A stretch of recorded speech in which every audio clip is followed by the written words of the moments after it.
Hello friends, welcome to YouTube channel. Friends, आपको का मेरे यूट्यूब चैनल में बहुत बहुत स्वागत है। मैं उम्मीद करती हूँ आपको फर्स्ट होंगे, मस्त होंगे, बेस्ट भी चल रहे होंगे।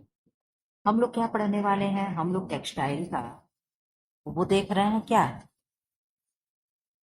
टेक्सटाइल का हम लोग मैराथन देख रहे थे। हमने आप लोगों से कहा था 5 घंटे का मैराथन होगा, 4 घंटे का मैराथन होगा। लेकिन आप लोग सब लोग इतना तो जानते हो कि मैं स्क्रीन रिकॉर्डर से पढ़ाती हूँ, और स्क्रीन की लाइट जैसी बुझती है तुरंत कैमरा बंद हो जाता है, वहीं से वीडियो आपका ऑटो कट हो जाता है। तो ना मेरे कट किए ही कट हो जाता है कि कैमरा होता है तो कैमरा में सिस्टम होता है, लोग ऑफ ऑन कर देते हैं। अगर कहीं जाना हो तो कैमरे को ऑफ कर दिए, लाइट भग गई तो भी वो रिकॉर्ड हो चुका होता है, ठीक है। लेकिन कटता नहीं, ठीक वहीं रुका होता है। शायद ऐसा कुछ होता है, मैं तो नहीं जानती हूँ। मैं स्क्रीन रिकॉर्डर से पढ़ाती हूँ। मैं 3 घंटा तो हो चुका था, 3 घंटा 1 मिनट कुछ सेकंड हुआ, ठीक। फिर क्या हुआ? उंगली ऐसे में रखी रही, और उंगली रखे रखे शायद टच बराबर ना होने की वजह से स्क्रीन अपने आप बुझ गया। इसलिए आप लोगों का मैराथन कंप्लीट नहीं हो पाया। लेकिन खैर कोई बात नहीं, ये तो हम लोग के हाथ में है। आज आप लोगों का टेक्सटाइल का पार्ट 2 करके वीडियो अपलोड होगा मैराथन। ये मैं क्या करूंगी, मैं अपने हाथ हैंड रिटन नोट्स भी इसमें शामिल कर दी हूँ। ये करने के बाद फिर हम लोग अलग से एमसीक्यू कर लेंगे, ठीक है। आप लोग पहले इस तरीके से पढ़ लो, और ये सारे भी क्या है, बहुत ही अच्छी अच्छी चीजें हैं। आप लोग पढ़ रहे हो तो खुद जान रहे होंगे। फिलहाल आप लोग जान लिए हमें क्या पढ़ना है। चैनल को सब्सक्राइब कर दें, वीडियो को लाइक कर दें, और कमेंट बॉक्स में जाकर के कमेंट कर दें कि कैसा वीडियो लग रहा है, क्या लग रहा है। इसके बाद आप लोगों का किसका मैराथन चाहिए, आप लोग जरूर बता देना। क्या इसी तरीके से मैराथन चाहिए कि केवल एमसीक्यू चाहिए, ये भी आप लोग बता दो। कि क्या इसी तरीके से एमसीक्यू चाहिए, कि अरे चाहिए कि आप लोग का मैं पूरा रिवाइज करा दूं, क्या केवल एमसीक्यू चाहिए? जैसा आप कहोगे मैं करने के लिए तैयार हूँ। फिलहाल आप लोग देखो, यहाँ तक हम लोग पढ़े थे उल्टे फंदे की बुनाई, यानी पॉर्लनेटिंग। इसमें दोनों ओर से उल्टा फंदा लेकर बुना जाता है। पहले सामने की सिलाई की, फिर पीछे की सिलाई को लेकर सपोर्ट पंक्ति से उल्टा फंदा बुना जाता है। आप लोग कहोगे मैम इतना कहाँ से समय निकाल लें कि हम लोगों के लिए रोज 3 3 घंटे का मैराथन लगा दे रहे हैं। आप लोग टाइम देख रहे हो, 9:50 रात को हो रहा है। सब लोग मेरे घर में खाकर के सोने चले, तो जल्दी सब लोग सोते हैं क्योंकि सुबह मुझे उठकर जाना होता है, ठीक है। तो एक घर में कोई उठता है तो जानते हो उसके साथ में सब लोग उठते हैं, मम्मी भी उठ जाती है, पापा भी उठते हैं। सब लोग अपना अपना काम में लगे होते हैं, तो सारे लोग हमारे घर में, पापा मम्मी तो 4 4 4:30 बजे उठ जाते हैं। हम तो 5 बजे उठते हैं, 5:20 5:10 इस तरीके से उठते हैं। अब सोच लो, मैं कब तक सूट करूंगी? 3 घंटा, कम से कम 3 घंटा 2.5 घंटा आप लोग का चलेगा मैराथन। तो उसके बाद मैं कब सोऊंगी, कब सुबह मैं उठ करके जाऊंगी स्कूल? आप लोग नहीं समझ रहे हो तो फिर कोई बात नहीं है, ठीक है। चलो पढ़ाई करो। उल्टे फंदे की बुनाई पर्लनेटिंग, इसमें दोनों ओर से उल्टा फंदा लेकर बुना जाता है। पहले सामने की सिलाई फिर पीछे की सिलाई को लेकर संपूर्ण पंक्ति से उल्टा फंदा बुना जाता है, ठीक है। उदाहरण के लिए मोजे और शाल हो गए। दोहरी बुनाई यानी डबल नेटिंग, इस प्रकार की बुनाई। एक सेकेंड, पता नहीं क्यों लग रहा है हम पढ़ चुके हैं क्या। अच्छा नहीं, ठीक। इस प्रकार की इस प्रकार की बुनाई हाथ अथवा मशीनों द्वारा, मशीन दोनों से ही की जाती है। इस प्रकार की बुनाई के लिए सलाइयों के 2 सेट काम में लाए जाते हैं, ठीक है। इसमें एक धागा ऊनी, एक सेकंड बैठे, फ्लाइट मोड लगा के ना, एक सेकंड। किसी का फोन, अरे सर रात में किसी का फोन तो नहीं आना चाहिए, कौन जा रही, कहाँ जा रही है फ्लाइट? एक तो क्या है, धागा ऊनी तथा दूसरा धागा सूती रहता है। इससे एक और ऊनी तथा एक और सूती वस्त्र प्रतीत होता। काना बुनाई या warp netting, warp netting weft netting से अच्छी मानी जाती है। वार्प नेटिंग से निर्मित फंदे नहीं खुलते हैं। इसमें केवल फ्लैट विधि से बुनाई की जाती है, जिससे चौरस कपड़ा बनाते हैं। इसके दोनों ओर किनारी रहती। वार्प नेटिंग से बने वस्त्र कोमल, टिकाऊ और मजबूत होते हैं। इनकी रचना बनी होती है। वार्प नेटिंग किस प्रकार क्या है? रसेल, रसेल, मिलेनेस, ट्राइकोट या ट्रिको, फिर क्या है, सिंप्लेक्स, ठीक है। Simplex, Russell, Russell knitting machine से विधि प्रकार के नमूने एवं डिजाइन युक्त वस्त्र बनाए जाते हैं। विधि बनना चाहिए। इसमें फिलामेंट एवं स्टेपल दोनों प्रकार के धागे का उपयोग किया जाता है। रसेल निटिंग द्वारा नेटलेस ड्रेपरी, कर्टेन पुरुष के सूट, खेल के कपड़े, महिलाओं के परिधान, बाउंड्री लाउंड्री बैग, ठीक है, लाउंड्री बैग, मछली फंसाने वाले जाली, गलीचे, थर्मल कंबल, थर्मल क्लॉथ आदि बनाए जाते हैं। इस मशीन को नमूनों एवं डिजाइन बनाने की रानी भी कहा जाता है। आप लोग जानते हो इसका क्या नाम है, मिलेनियस था नहीं, सेकंड क्या था इसका, रसेल। रसेल को क्या कहते हैं, तो यहाँ पे दे दिया, डिजाइन बनाने की रानी कहा जाता है। मिलेनीज क्या है, मिलेनीज मशीन से उच्च कोटि के उच्च कोटि के मजबूत वस्त्र बनाए जाते हैं। इनकी रचना अत्यंत बारीक होती है, वस्त्र में पर्याप्त प्रत्यास्थता होती है। मिलेनीज नीटिंग से केवल दो प्रकार के स्टिच बनाए जाते हैं। इन डिजाइन से बने वस्त्र सुंदर, मनभावन, मनोहारी एवं आकर्षक होते हैं। इसे बुने वस्त्रों की रानी कहते हैं। इसको, मिलेनीज को बुने वस्त्रों की रानी कहते हैं, और इसको क्या कहते हैं, डिजाइन बनाने की रानी कहते हैं। आपको नोट डाउन कर रख लीजिएगा, ठीक है। खड़ी धारी वाले वस्त्र, होजरी वाले वस्त्र इसी से बुने जाते हैं, ठीक। ट्राइकोट या ट्रिकोट, ट्राइकोट का शाब्दिक अर्थ होता है कि निट करना या बुनाई करना। यह फ्रेंच शब्द ट्राइकोटर से बना है। ट्राइकोट सभी प्रकार के वार्प निटिंग वस्त्रों का जातीय नाम है। वार्प निटिंग का आरंभ भी इसी मशीन के आरंभ होने से हुआ है। ट्राइकोट मशीन से बने वस्त्र अत्यंत मजबूत भी होते हैं। सिंजिंग, तंतुओं के उभरे हुए किनारों को जलाना। स्काउरिंग, ऊन में से डिसाइजिंग उत्पादों को जैसे पैक्टीन तथा मोम को निकालने की प्रक्रिया को स्काउरिंग कहते हैं। टेंडरिंग का मतलब क्या हुआ, सीधा करने की एक यांत्रिक प्रक्रिया है। कैलेंडरिंग क्या है, कपड़े की चमक बढ़ाना है। रेटेने, श्लव, ब्रोंकल आदि नूतन धागे होते हैं। आप लोगों को बसा विद फिगर पहले पार्ट में दिखा चुकी हूँ। जो लोग पहला पार्ट ना देखे हों जा करके देख लें। हम लोग एकदम जीरो से टेक्सटाइल पढ़ते आए हैं, टेक्सटाइल का इतिहास देखते हम लोग आए हैं, ठीक है। तो जो लोग ना देखे हो पहले पार्ट को जाकर के देखिए, ठीक। प्रतिस्पंदिता एवं प्रत्यास्थता भी पाई जाती है। ट्राईपोर्ट नीटिंग मशीन द्वारा विविध रूपों में विविध नमूने और डिजाइनों से युक्त वस्त्र बनाए जाते हैं। इसमें छोटे छोटे डॉट्स से लेकर भी बड़े नमूने पाए जाते हैं। पर देखने बैलून फुल है कि नहीं, ठीक फुल है। अब क्या है, सिंप्लेक्स नेट। सिंप्लेक्स नेट क्या है, तो सिंप्लेक्स मशीन जो कि ट्रिकॉट मशीन के सब होती है, में स्प्रिंग व्हील और नीडल, दो नीडल बार और दो गाइड बार का उपयोग किया जाता है। सिंप्लेक्स नेट से बने वस्त्रों का महीन गॉज कहा जाता है, ठीक है। सामान्यतः 28 से 24 यानी 74 से 89 नीडल प्रति 100 mm, और चौड़ाई 84 से 112 इंच यानी 212 से 285 सेंटीमीटर होती है। निटिंग बुनाई के टाका। निटिंग बुनाई के टाका चार प्रकार के होते हैं, उल्टा टाका, सीधा टाका, टक टाका और मिस टाका, ठीक है। तो उल्टा टाका, जिन्हें हम पर्ल स्टिच बोलते हैं, उल्टा टाका में उल्टा फंदा लिया जाता है। उल्टे फंदे में मोटी जैसी संरचना दिखाई देती है। ये कब आना था, ये जाने किस क्वेश्चन बना था, ठीक है। मोबाइल आप लोगों का पलट गया है, इसमें रिकॉर्ड कर रहे हैं, हो सकता है स्क्रीन ऐसे उल्टी हो गई, ठीक है। जैसे रचना दिखाई देती है, उल्टे फंदे में खिंचाव अधिक होता है। बच्चों के स्वेटर जैसा इत्यादि बनाए जाते हैं, किससे, उल्टा बुनाई से या उल्टा टाका से। सीधा टाका प्लेन स्टिच या नेट स्टिच। सीधा टाका को नेट स्टिच भी कहते हैं।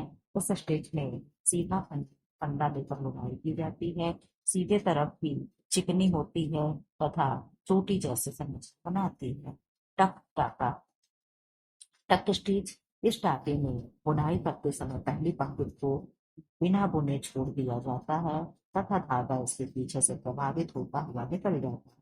अगली पंक्ति से पूर्व पंक्ति के पीछे प्रवाहित धागों को भी बुनते समय फंदे के साथ बुन दिया जाता है।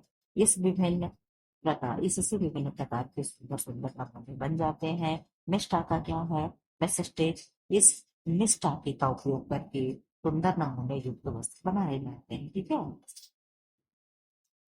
इसको तो इत्यादि हम लोग देखते हुए आ रहे हैं, तो देख चुके। अब इधर आ जाओ, क्या है, मिस स्टिच में दो या दो से अधिक रंगों के धागों से बुनाई करते हैं।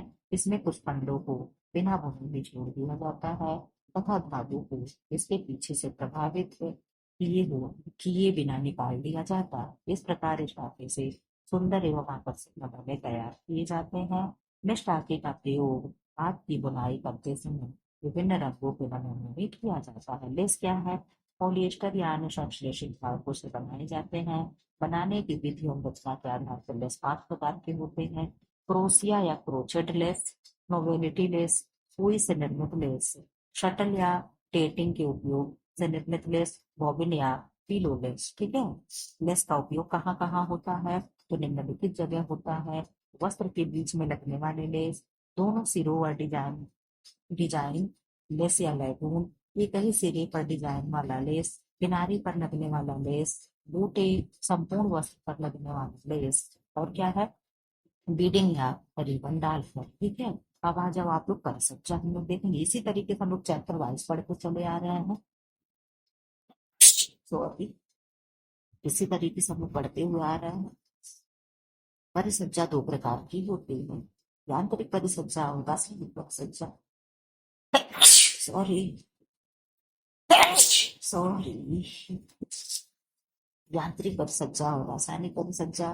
तो यांत्रिक परिसज्जा मशीनों द्वारा दी जाती है। सैनिटाइजिंग, वस्त्र को सिकुड़ने से रोकना, यह एक व्यापारिक चिन्ह भी है। ठीक है, चुन्नट डालना यानी क्रेपिंग, वस्त्र की सतह पर चुन्नट डालना, ये सब क्या है, यांत्रिक परिसज्जा है।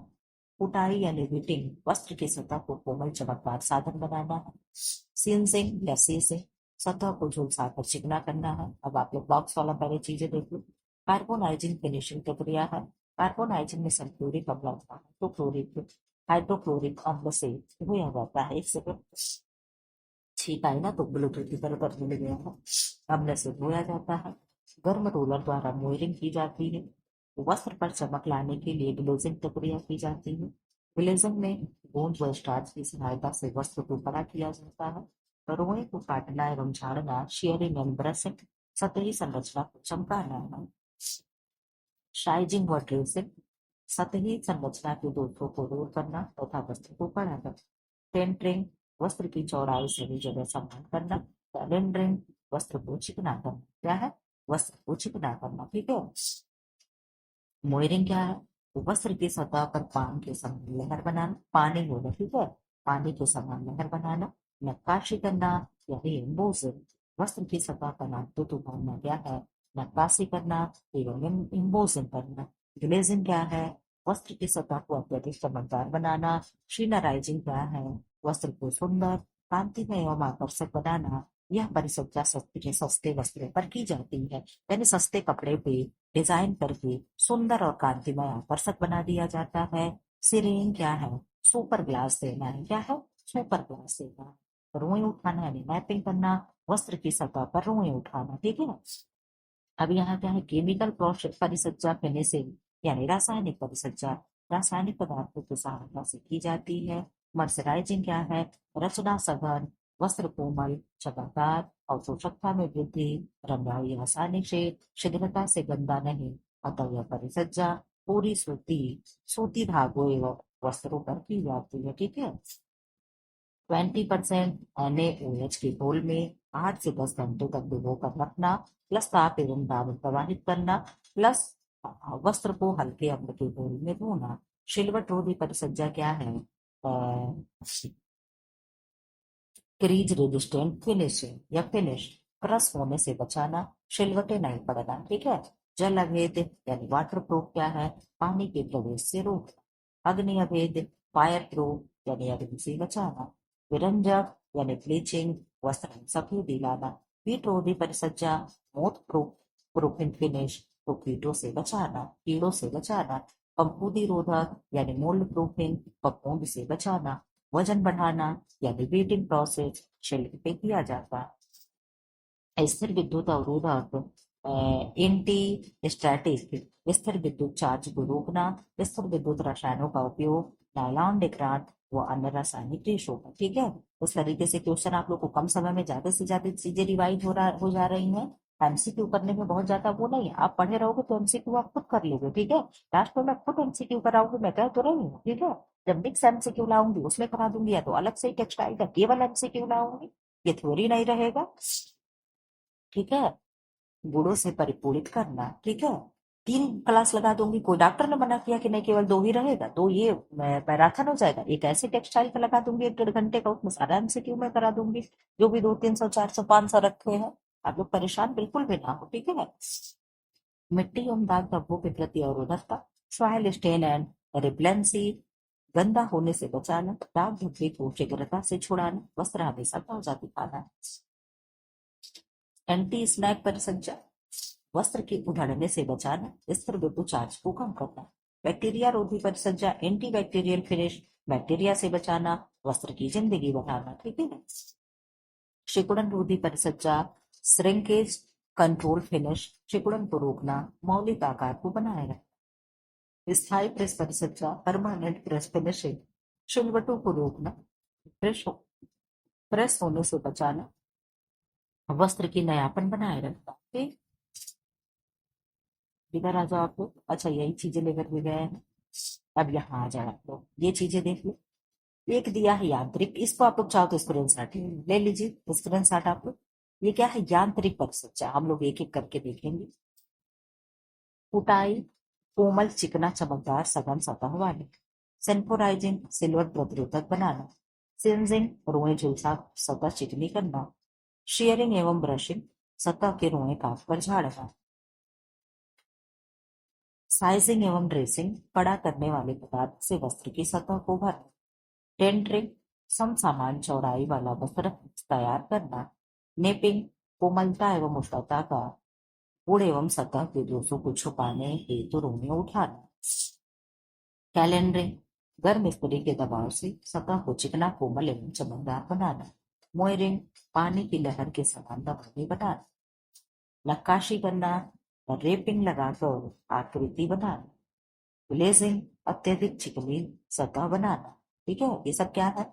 यांत्रिक परिसज्जा है, यानी मैकेनिकल फिनिशिंग है। शीनराइजिंग, सस्ते वस्त्र को कांति युक्त एवं चमकदार बनाना। शिरेंग क्या है? रेयन या लेफ्टा वस्त्र को, लेफ्टा लिखा है, लेफ्टा वस्त्र को सुपर क्लास बनाना। लपेटा होगा। चुन्नट डालना, वस्त्र को चुन्नट युक्त बनाना। कुटाई करना यहाँ से हो चुका है। ठीक है, ये क्या है? यांत्रिक परिसज्जा था। अब हम लोग देखेंगे केमिकल फिनिशिंग, यानी रासायनिक परिसज्जा। मिट्टी व दाग धब्बे अवरोधक, गंदा होने से बचाने हेतु, शीघ्र दाग धब्बे हटाने हेतु, सिकुड़न रोधी, मौलिक अधिकार को बनाए रखने हेतु। स्थायी प्रेस, धो और पहनों वाले वस्त्र स्थायी प्रेस परिसज्जा द्वारा बंद करना। मर्सराइजिंग, सतह चिकनी करना और शोषक क्षमता बढ़ाने से रंगाई आसान एवं सघन रचना बनाना। सिलवट रोधी, सलवट प्रतिरोधी बनाना। जल अवरोधक, पानी का प्रवेश रोकना, प्लास्टिक, रबड़ व रासायनिक रेजिन लगाकर। अग्नि अवरोधक, अज्वलनशील पदार्थ लगाकर वस्त्रों के छिद्रों को बंद करना। विरंजन, सफेद सुंदर आकर्षक बनाने हेतु धब्बा छुड़ाना। फफूंदी रोधक, फफूंद लगने से बचाना। कीट अवरोधी, ऊनी वस्त्रों को कीड़ों से बचाना। क्या है? ऊनी वस्त्रों को कीड़ों से बचाना। वजन बढ़ाना, धात्विक लवण लगाकर वजनीकरण करना। अवशोषण क्षमता, यानी अवशोषण क्षमता बढ़ाने के। ठीक। एंटीसेप्टिक वस्त्र, एंटीसेप्टिक क्या है? वस्त्र कीटाणु रहित करके विसंक्रमित करना। एंटीबैक्टीरियल, वस्त्र की जिंदगी बचाने हेतु बैक्टीरिया अवरोधक बनाना। एंटी स्नैटिंग, एंटी स्टैटिक परिसज्जा, विद्युत चार्ज को रोकना। जो आप लोग ऊपर पढ़ के आए हो, यहाँ पे दे दिया है डायग्राम बना करके। एंटी स्नेवानेटिंग से ये वस्त्रों को उधड़ने हेतु रोकना, बचाने से रोकना। यहाँ से शुरू किए थे। अब इधर आ जाइए आप लोग।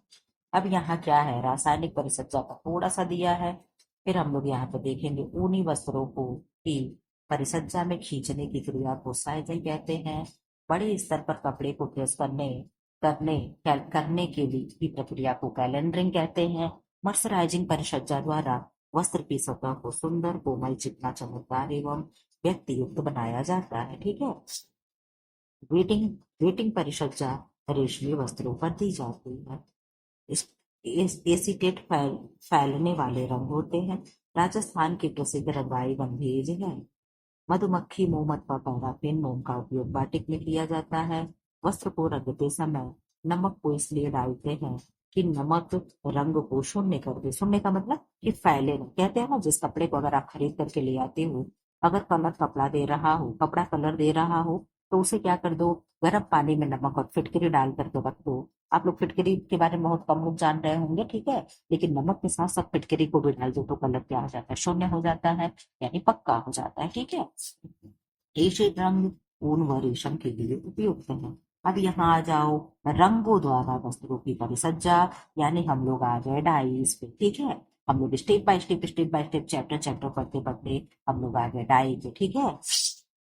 छपाई और रंगाई वस्त्रों की परिसज्जा और अलंकरण की सर्वाधिक आकर्षक और प्रचलित विधि है डाइज। प्राकृतिक डाई या नेचुरल डाई, संश्लिष्ट डाई या संश्लेषणात्मक अथवा कृत्रिम रंग, ठीक है। आप लोगों को समझ में नहीं आ रहा लेकिन मैं पढ़ दे रही हूँ। इसके अंतर्गत क्या होगा, रंजक यानी डाई, इसके अंदर वर्णक यानी पिगमेंट। यहाँ क्या है, अविसंक्रमित अथवा प्रत्यक्ष रंग यानी डायरेक्ट डाइज। और क्या है, डेवलप्ड डाई यानी विकसित रंग, गंधक डाई यानी सल्फर डाई, बेट रंग यानी बेट डाइज, ठीक है।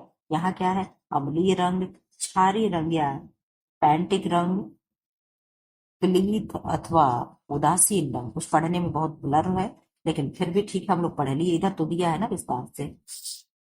प्राकृतिक रंग यानी नेचुरल डाइज। रंजक, रंजक घुलनशील पदार्थ होते हैं तथा इन्हें रासायनिक प्रतिक्रिया अथवा ताप की सहायता से रंगने के काम में लाया जाता है।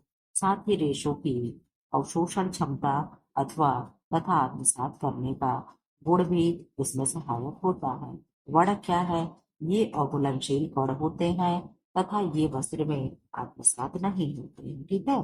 इन्हें वस्त्र की सतह पर किसी न किसी प्रकार से सटाने वाले पदार्थ, जिन्हें एफिक्सिंग एजेंट से जमाया जाता है।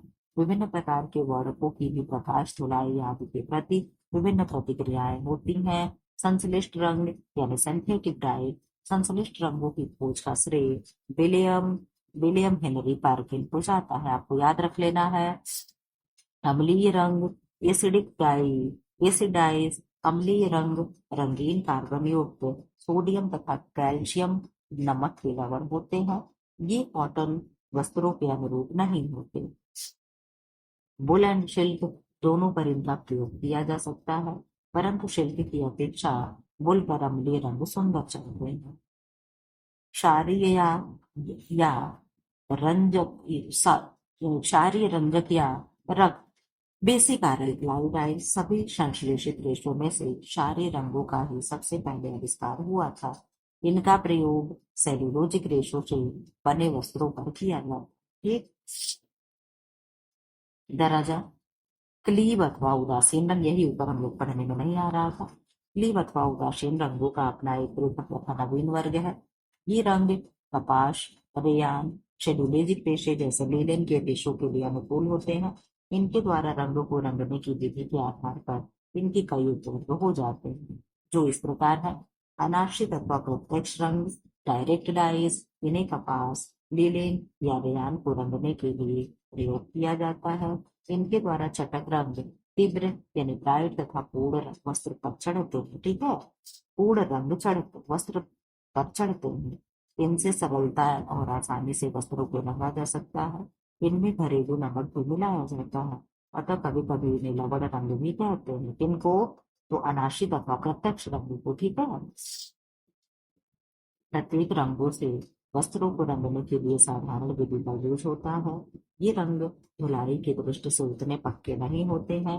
इन्हें पक्का बनाने के लिए पोटेशियम बाइक्रोमेट अथवा फॉर्मेल्डिहाइड की अतिरिक्त परिचर्या दी जाती है।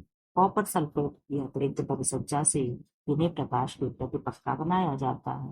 विकसित रंग, जिन्हें हम डेवलप्ड डाई कहते हैं, विकसित रंग भी कपास, लिलेन, कृत्रिम वस्त्रों यानी रेयान के रंगने के लिए अच्छे रहते हैं। इन रंगों पर विशिष्ट रासायनिक प्रक्रियाएं की जाती है। इन पर अतिरिक्त परिचर्या भी दी जाती है, जिससे ये पक्के हो जाते हैं। धागे से इनका रंग नहीं छूटता। इन रंगों से रंगे वस्त्र महंगे पड़ते हैं, क्योंकि इन्हें बार बार दोहराई गई क्रियाओं यानी एक्स्ट्रा ऑपरेशन से तैयार किया जाता है, ठीक है।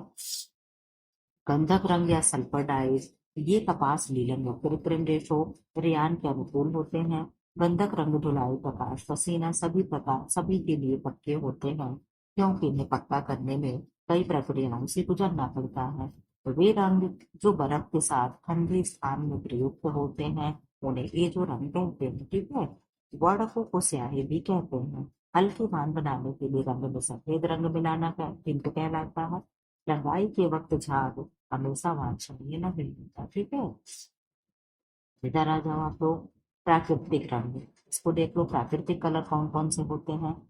वनस्पति पेड़ पौधों के विभिन्न भाग से, जैसे छाल से क्या होगा? कत्था होगा। तना से हल्दी होगा, ठीक है। अब क्या है? पत्ती से मेहंदी होगी। फूल से केसर, पलाश, टेसू और हरसिंगार होगा, इनसे भी कलर होता है। फिर फल में क्या हो गया? हरड़, बहेड़ा, बस्सा, कीटज, जामुन, केसर, आंवला, अखरोट, अनार, ये सब क्या है? फल से डाई होती है, लेकिन ये सब बड़े महंगे होते होंगे, ठीक है। लौह चूड़ भूरा, जो खनिज वाला दे रहा है, ठीक है। लौह चूड़ भूरा, लौह चूड़ भूरा यानी क्रोम पीला, क्रोम नारंगी, क्रोम हरा, पर्शियन ब्लू, ये सब क्या है? ये खनिज वाला है। फिर प्राणिज क्या है? मछलियों में पर्पल, पर्पल कलर और टाटा रियल, ये मछली से होगा। कीट से क्या होगा? कॉनिक, कॉकनी, कॉकनिटल होगा, कॉकनिफल या कॉकनियल रंग, ठीक है। अब क्या है? कैक्टस कीड़ा सिंदूरी लाल या नारंगी रंग देता है, ठीक है। गंधक रंगों को अत्यधिक गर्म तापमान यानी हाई टेम्परेचर पर लगाया जाता है। होल में क्षारीय माध्यम होने के कारण ये रेशों के भीतर तक भली भांति प्रवेश कर जाते हैं। अच्छा, आप लोग सही सही बताना, जितना भी हम पार्ट ए वन में करा चुके हैं, पार्ट सेकंड में करा रहे हैं, अगर ये सारी चीजें आप अच्छे से कर लो तो आप नेट जैसे एग्जाम को क्वालिफाई कर लोगे कि नहीं कर लोगे? ईमानदारी से बताइए। बिल्कुल कर लोगे। अगर एक एक चीजें याद कर लेते हो तो। इस किताब में जानते हो, इस किताब में हर चीज का निचोड़ यानी हृदय यानी कलेजा निकाल करके रख दिया गया है, ठीक है। ये बुक ऐसे मत समझना। इसका आंसर कर दो। ये मोटे वस्त्रों तथा फैक्ट्री आदि में कार्यरत व्यक्तियों के वस्त्रों को रंगने में काम आता है। कौन? आप बहुत अच्छे से जान गए कौन। किसकी बातें हो रही है? प्राकृतिक रंग की, ठीक है। उदाहरण, खाकी वस्त्र, इनमें मंद रंग चढ़ते हैं। उदाहरण, नेवी, भूरा और काला। बैट रंग, बैट डाइज क्या है? कॉटन, लीलन तथा रेयान के लिए प्रयोग में लाए जाते हैं। ये रंग पक्का चढ़ते हैं। इन्हें कृत्रिम रेशों पर भी चढ़ाया जा सकता है, परंतु ये काम बंधकों यानी मॉर्डेंट की सहायता से भी संभव होता है। बंधक रेशों से में सट जाते हैं और रंग को भी पकड़ कर रखते हैं, रहते हैं। इस प्रकार से ये बंधक रंग को रेशों पर भी चढ़ाने में सफल हो जाते हैं, जिनमें उस विशेष रंग के लिए कोई मौलिक सादृश्य नहीं रहता। इस समूह के रंगों में पक्कापन तथा अद्भुत टिकाऊपन होता है। ये प्रकाश, पसीना, अम्ल, बीज सब ही है। रंगने की अवस्थाएं, स्टेजेज ऑफ डाइंग क्या है? स्टेजेज ऑफ डाइज, रेशों की रंगाई जिन्हें रॉ स्टॉक डाई कहते हैं। लच्छियों की रंगाई जिन्हें स्कीन डाइंग कहते हैं। तैयार वस्त्र की रंगाई जिन्हें पीस डाइंग कहते हैं, ठीक है। रेशों की रंगाई तीन प्रकार से होती है। टॉप डाई, टॉप डाइज कस्टर्ड ऊनी रेशों को रंगते हैं। टॉप डाई में कृत्रिम रेशों का रंगेंगे। स्टाफ डाई से प्राकृतिक रेशे रंगे जाते हैं। धागे की रंगाई लीलिन और सूती के धागे को रंगने के लिए करते हैं। स्टॉक ट्यूरिंग का इस्तेमाल होता है। तैयार वस्त्रों की रंगाई सिंग रंगाई, जिग रंगाई जैसे टेट्रियाना आदिपथ, क्रॉस रंगाई दो या दो से अधिक रेशों के बने वस्त्रों पर बांध कर रंगना है। पंतेज रंगाई, टाई एंड डाई, ठीक है। मैंने पहले ही पार्ट में कहा था, कोई भी बच्चा मुझसे पीडीएफ नहीं इसकी मांगेगा, क्योंकि मैं इसकी पीडीएफ नहीं दे पाऊंगी, मैं कहीं ना कहीं मजबूर हूँ, ठीक है। रेल रंगाई क्या है? दोनों सिरा पर रेल बांधकर कपड़ों को रंग के घोल में बार बार डाला जाता है। संयुक्त रंगाई, वस्त्रों को एक समान एक ही रंग में रंगना। निरंतर मशीन द्वारा रंगाई, लंबे और बड़े वस्त्रों को रंगना, ठीक है। नहीं तो आपको जो भी पीडीएफ वगैरह मांगते हो मैं सब दे देती हूँ बिना हिचक बेझिझक, ठीक है। लेकिन यहाँ मैं कहीं ना कहीं मजबूर हूँ, ठीक। क्यों? क्योंकि ये मेरा नहीं है, ठीक है। मैं मांग करके आप लोगों को पढ़ा रही हूँ। क्रॉस डाइंग के कारण कई रंग के कपड़े का निर्माण हो सकता है। सभी संश्लेषित रेशों में से क्षारीय रंगों का ही सबसे पहले आविष्कार हुआ था। एसिड रंजकों का प्रयोग ऊनी रेशम कागज रेशों के रेशों पर किया जाता है। आप इससे देख करके बढ़िया सा एक अपना नोट्स तैयार करिएगा। क्या करोगे पीडीएफ दे करके? बंदेज या टाई व डाई रबाई, ठीक है। छपाई यानी प्रिंटिंग, ब्लॉक छपाई यानी ब्लॉक प्रिंटिंग। ब्लॉक छपाई या ठप्पा छपाई सबसे प्राचीनतम छपाई है। इसमें शीशम की लकड़ी का ठप्पा बना होता है। इस पर आधे इंच गहरे नमूने खोदे जाते हैं। तो आप लोग देखे होंगे, जैसे आज तो कल मेहंदी लगाते हैं, सपोर्ट पे बैठे होते हैं, और वो जो हम लोग छठ पूजा वगैरह में जो ठेकुआ बनाते हैं, बिस्किट, जिसको पता नहीं क्या कहते हैं, खस्ता कहते हैं, क्या कहते हैं, ठीक है। तो उसको क्या कहते हैं, जगह जगह अलग अलग नाम होता है, ठीक। हम लोगों के अभी हमने क्या बताया आपसे, ठेकुआ नहीं, इसके पहले जो मैंने बोला वो हम लोगों को क्या कहते हैं, अब हमें वो भी भूल गया। तो क्या है, वो आता है ना जो मशीन ऐसे लगा कर कैसे ठप्पा कर दो, ठीक है, उस पर पता बना दो तो पत्ती उत्ती जैसे निशान बन जाते, ऐसे होता है। द्विपक्षीय छपाई यानी डुप्लेक्स प्रिंटिंग, वस्त्र के दोनों ओर छपाई क्रिया एक साथ होती है। ब्लाउज छपाई या ब्लाउज प्रिंटिंग, तो इस छपाई में वस्त्र की पृष्ठभूमि और नमूने एक साथ छापे जाते हैं, ठीक है। रोलर छपाई, रोलर प्रिंटिंग मशीनों की सहायता से छपाई की जाती है। इसमें मुख्यतः तीन रोलर लगे होते हैं, एक कपड़े का, दूसरा रंग का, और तीसरा छपाई का। स्क्रीन छपाई यानी स्क्रीन प्रिंटिंग, इसमें एक लकड़ी का फ्रेम बना होता है और उस पर नायलॉन के कपड़े को खींचकर बांध दिया जाता है। इसी फ्रेम पर खड़ी या चाक को डिजाइन बनाते हैं, ठीक है। ब्लॉक छपाई, छपाई क्या है, ब्लॉक प्रिंटिंग, रियान छोटी और मोनी रेशों की रंगाई के पश्चात उनके रेशों को वस्त्र इनके रेशों को वस्त्र को वस्त्र पर सटाने की प्रक्रिया ब्लॉक छपाई कहलाती है। स्प्रे छपाई या पीयर ब्रश छपाई, इस छपाई में श्रम शक्ति समय कम लगता है। इससे जैकार्डिंग बॉडी से निर्मित वस्त्रों पर छपाई की जाती है, ठीक। स्टेंसिल छपाई क्या है, तो इस छपाई में स्टेंसिल का प्रयोग किया जाता है। स्टेंसिल द्वारा छपाई ब्लॉक छपाई की तरह की जाती है, ठीक है। तेरा जवाब लो। कश्मीरी कढ़ाई को सामान्यतः कशीदाकारी कहा जाता है। अब हम लोग क्या देखेंगे, धीरे धीरे धीरे धीरे आप लोग एम्ब्रॉयडरी की तरफ आने वाले हैं। कश्मीरी कढ़ाई को सामान्यतः कशीदाकारी कहा जाता है। हिमाचल प्रदेश की पारंपरिक कढ़ाई चंबा कढ़ाई है, ठीक है। मलमल के कपड़े को शबनम कहते हैं। फुलकारी कढ़ाई तमिलनाडु की कढ़ाई है। कांथा बंगाल की पारंपरिक कढ़ाई है। कांथा से तात्पर्य है पैबंद लगाना।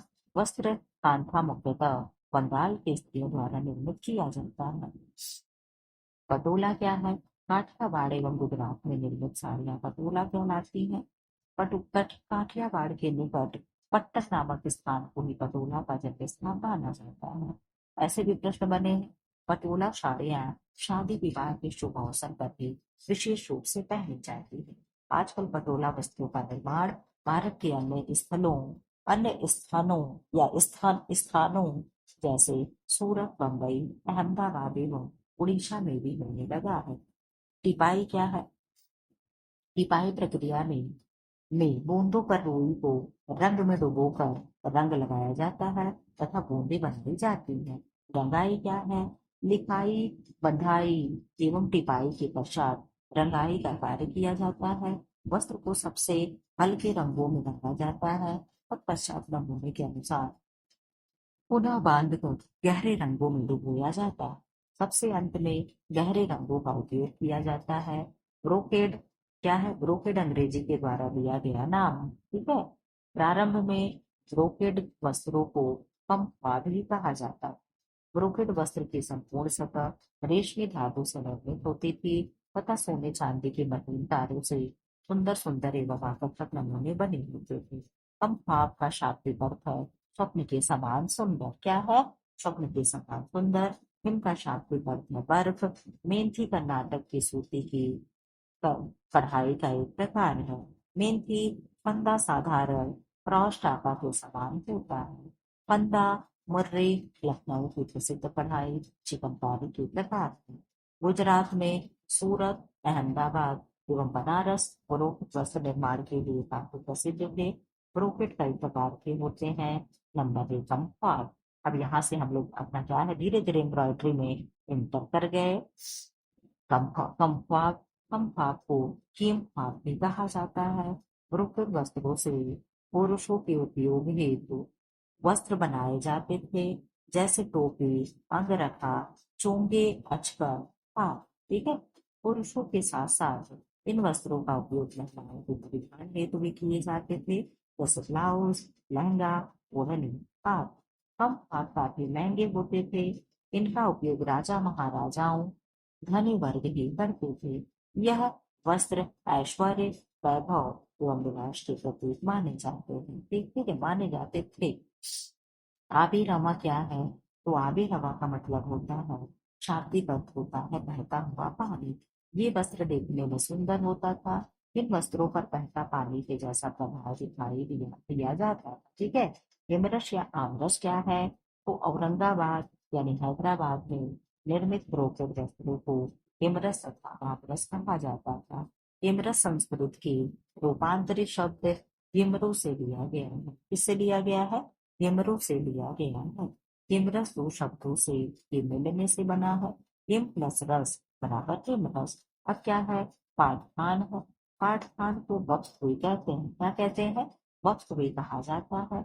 यह भी एक प्रकार का ब्रोकेड वस्त्र ही है, जिसमें मुख्य रूप से रंगीन सिल्क के धागों का उपयोग किया जाता है। एक वस्त्र की चौड़ाई कम होती थी, जो सामान्यतः 20 इंच से 30 इंच रखी जाती थी। पीताम्बर क्या है?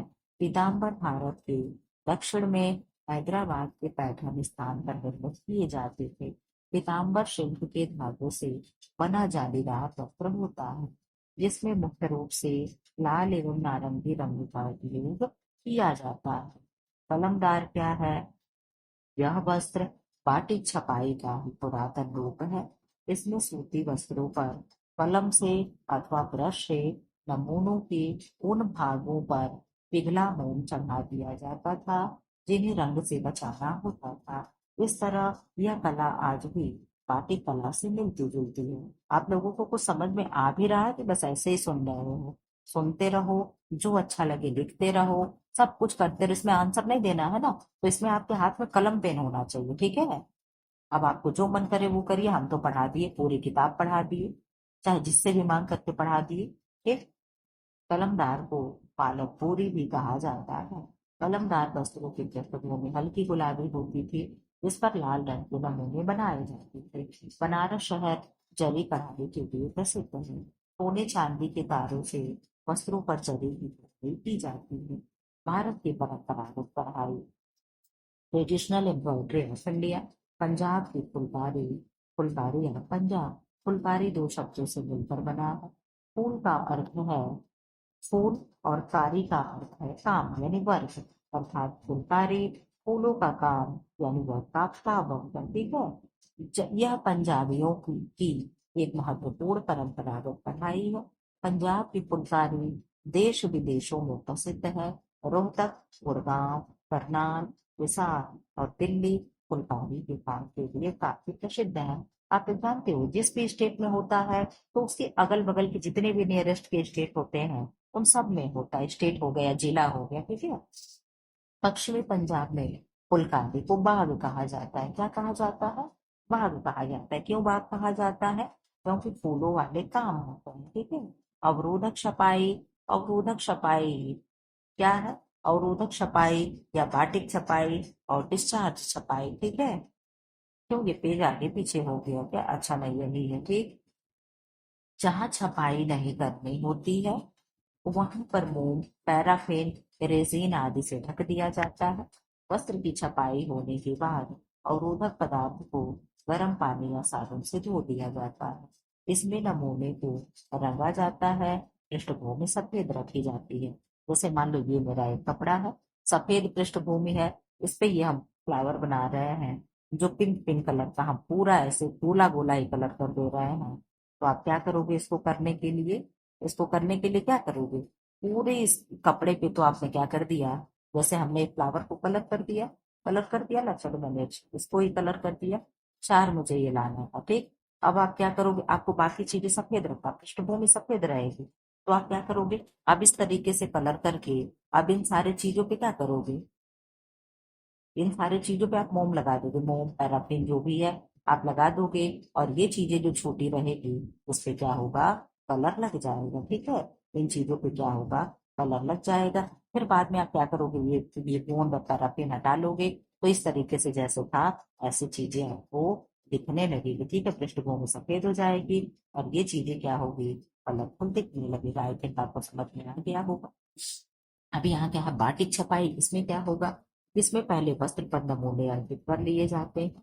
जहाँ वस्त्र की भाग को सफेद रखना, वहां मोम पैराफिन रेजिन आदि से ढक देते हैं। इसमें नमूने को सफेद रखा जाता है और पृष्ठभूमि को रंगा जाता है। जैसे मैंने ये बना दिया ना, तो ये क्या करेंगे, नमूने को क्या करेंगे, व्हाइट रख देंगे और पृष्ठभूमि को क्या करेंगे, रंग देंगे। ठीक है, हमें इसको व्हाइट रखना था, हम इस पे पैराफिन लगा दिए, गोंद लगा दिए। ठीक है, और इसको हमें कलर करना है, तो हम क्या करेंगे, यहाँ पे हम पूरा इसको कलरफुल कर देंगे, केवल बीच बीच में क्या करेंगे, छोड़ देंगे। ठीक है, बाकी चीजें हम क्या करेंगे, सब हम क्या करेंगे, कलरफुल कर देंगे। ठीक है, इस तरीके से ऐसे कुछ कहना वो चाह रहा। ठीक है, तो ये किस में होगा, अब बहुत अच्छे से जान रहे हो कि ये किस में होता है, बाटिक छपाई में। ठीक है, इसमें नमूने को सफेद रखा जाता है और पृष्ठभूमि को रंग दिया जाता है। ठीक है, अब इधर आ जाओ। डिस्चार्ज छपाई, इसे पेज गायन भी कहते हैं। इसमें नमूने वाले स्थानों पर से ब्लीच के द्वारा रंग खींच कर निकाला जाता है। ठीक, इधर आ जाओ आप लोग। सूती कपड़े का गहरा काला रंग प्राप्त करने के लिए सल्फर रंजक प्रयोग में लाया जाता है। गंधक रंजक सूती वस्त्र के लिए उपयुक्त होते हैं। सल्फर की उपस्थिति के कारण इन्हें सल्फर रंग कहते हैं। पटोला एक प्रसिद्ध वस्त्र कला है जिनमें पानी और पानी के अणु को रंगा जाता है। ठीक, डार्क रंजक का उदाहरण इंडिगो डाई है। यह एक से पौधे की पत्तियों से बनाई जाती है। लीलन के छोटे रेशे को सोप तथा लंबे रेशे को लाइन कहते हैं। जिसे आप नोट डाउन करके रख दीजिएगा। बाटिक प्रिंटिंग या रंगाई प्रतिरोध प्रिंटिंग के सिद्धांत पर भी की जाती है। बाटिक प्रिंटिंग में मोम का प्रयोग कर चित्र बनाया जाता है। हमारे देश में रोलर्स या बेलन की छपाई का काम 1700 में खत्म हुआ। बाटिक कढ़ाई में मोम का प्रयोग किया जाता है।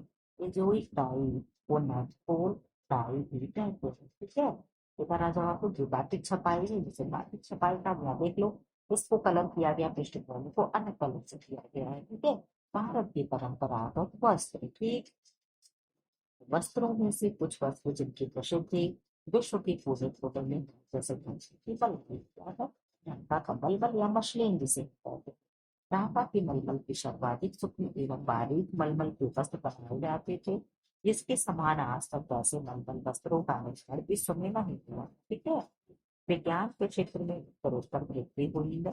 ढाका के भूगोल के बारे में ऐसा कहा जाता है कि पूरे स्थान को केवल एक छोटी सी अंगूठी में से निकाला जा सकता है या दिया सलाई के डिब्बों में रखा जा सकता है।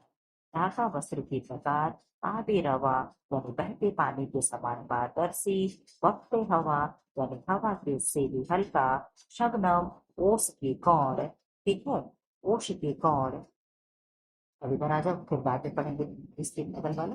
काठियावाड़ एवं गुजरात में जिनमें साड़ियाँ पटोला कहलाती हैं। बंगाल का सांता कढ़ाई में मुख्यतः इस्तेमाल होने वाला स्टीच है। बालूचक साड़ियाँ मुर्शिदाबाद से संबंधित है। धागा को गिनकर की जाने वाली कढ़ाई की कसूती कहा जाता है। कढ़ाई कर्नाटक की कढ़ाई कसूती के नाम से जानी जाती है। चंदेरी साड़ियाँ मध्य प्रदेश के ग्वालियर के पास चंदेरी स्थान में निर्मित साड़ियाँ चंदेरी साड़ियाँ कहलाती हैं। भारती जी बहुत अच्छे से जान रही होंगी, ग्वालियर की वो है, शायद ग्वालियर ही रहती है, शायद ग्वालियर में रहती है। हमें उनका भूल जाता है, केवल एमपी याद रहता है। चंदेरी अगर कमेंट बॉक्स में हो तो बता दो। चंदेरी साड़ियाँ अपने बारीकी सूक्ष्मता कोमलता एवं उत्कृष्टता के लिए संपूर्ण रूप में प्रसिद्ध थी। बांधनी क्या है, प्राचीन समय से ही बांधनी की साड़ियाँ चुनरी ओढ़नी चादरें आदि काफी प्रसिद्ध थी। बांधनी का कार्य मुख्यतः गुजरात राजस्थान काठियावाड़ में होता है। ठीक, बंधित प्रक्रिया 4 चरणों में संपन्न होती है। लिखाई, यही चीजें हम लोग आगे पेज आगे पीछे पेज हो गया, हम लोग वही पढ़े लिए। लिखाई, इस प्रक्रिया में सबसे पहले वस्त्रों के 2, 4 अथवा 6 भागों में मोड़कर नमूने बना लिए जाते हैं। अत्यधिक मोटे कपड़ों को 2 भागों में मोड़ा जाता है अथवा इन्हें गहरा ही रहने दिया जाता है। नमूनों को कच्ची पेंसिल अथवा रंग से चिन्हित कर लिया जाता है।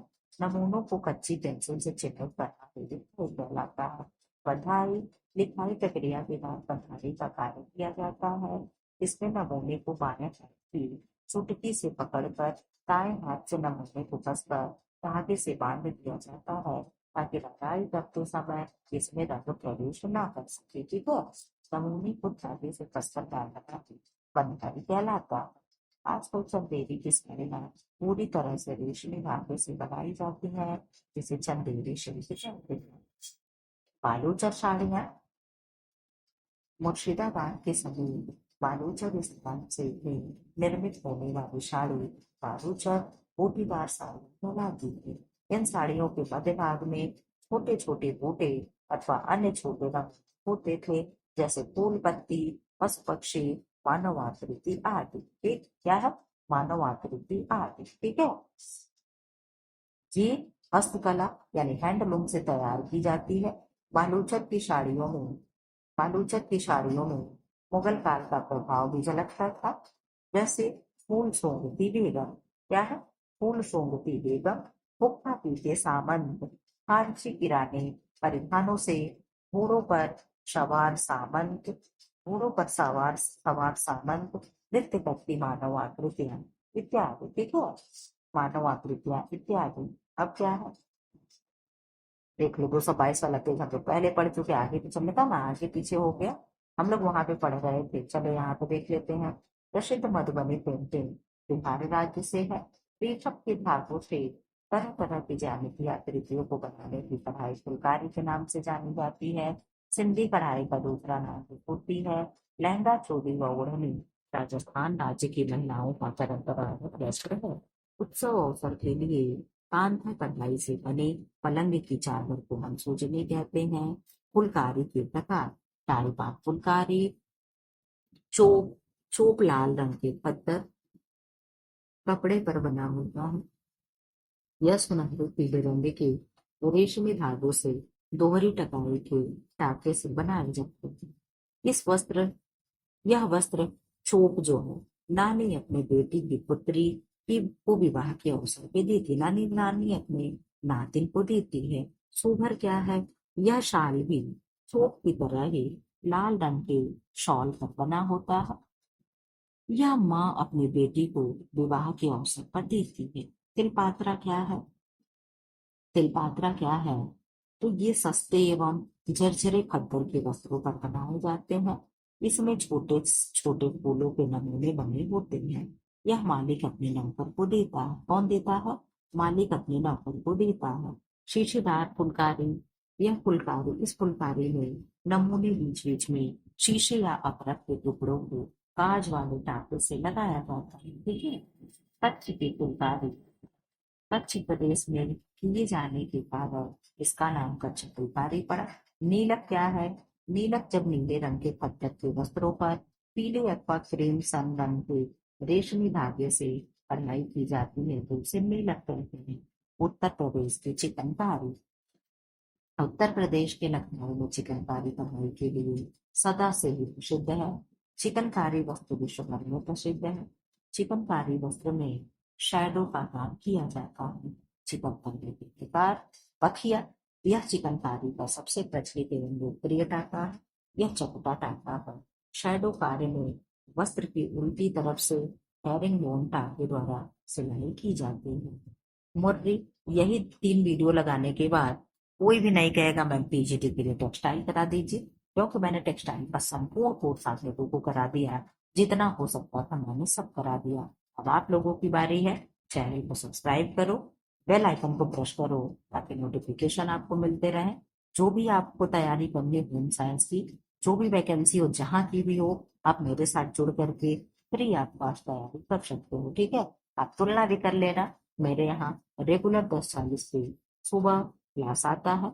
संडे के दिन संडे स्पेशल 125 क्वेश्चन का टेस्ट सीरीज आता है। और शाम को 6 PM पे क्या होता है, वहां भी हम लोग छोटे छोटे टॉपिक और मेन एलटी के लिए हम लोग वहां तैयारी करते हैं और कराते हैं। तो आप लोग भी जुड़ करके मेरे साथ तैयारी कर सकते हो। मुझ पर ट्रस्ट करके 1 हफ्ता देख लो, नहीं होगा आप क्या करना, चैनल को अनसब्सक्राइब करना और निकल लेना, कोई बाउंडेशन नहीं है। ठीक है, यह चिकनकारी का सबसे प्रचलित एवं लोकप्रिय टाका है। यह चपटा टाका होता है। शैडो कार्य में वस्त्र की उल्टी तरफ से बेरिंग टाके द्वारा सिलाई की जाती है। मुर्री क्या है? यह चिकनकारी का गांठों वाला टाका है। यह भी एक प्रचलित एवं लोकप्रिय टाका है। इसमें गांठे अत्यंत महीन एवं सूक्ष्म बनाए जाते हैं। ठीक है। आपको तो नींद लगने लगी। फंदा क्या है? फंदा यह भी मुर्री टाके के समान ही है, परंतु इसमें काज वाले टाके से नमूनों में छोटे छोटे छिद्र बना दिए जाते हैं। इस टाके के उपयोग से चावल के दाने, गेहूं की बाली एवं अन्य अनाजों के नमूने बनाए जाते हैं। टिपची क्या है? यह साधारण कच्चा टाका अथवा रनिंग टाका है। यह चपटा टाका है। एक सेकंड दीजिएगा आपको। पता नहीं क्यों मुझे बार बार डाउट हो रहा मेरा ब्लूटूथ कनेक्ट है कि नहीं। एक सेकंड मैं ब्लूटूथ से आवाज बनाऊं, देखूं बढ़ता है ना, बढ़ रहा ना घट रहा है। एक सेकंड आप लोग तो जरा मैं करके देखूं। कनेक्ट है ब्लूटूथ। ऐसे ही पता नहीं क्यों मुझे लग रहा, जैसे फ्लाइट मोड लगा दिया ना, तो वो लग रहा था बार बार, पता नहीं क्यों मन में ऐसा तो नहीं कि मैं मेहनत करे जा रही हूँ, पता चले बाद में वीडियो शूट की ना आवाज ही ना आई। खैर कोई बात नहीं है।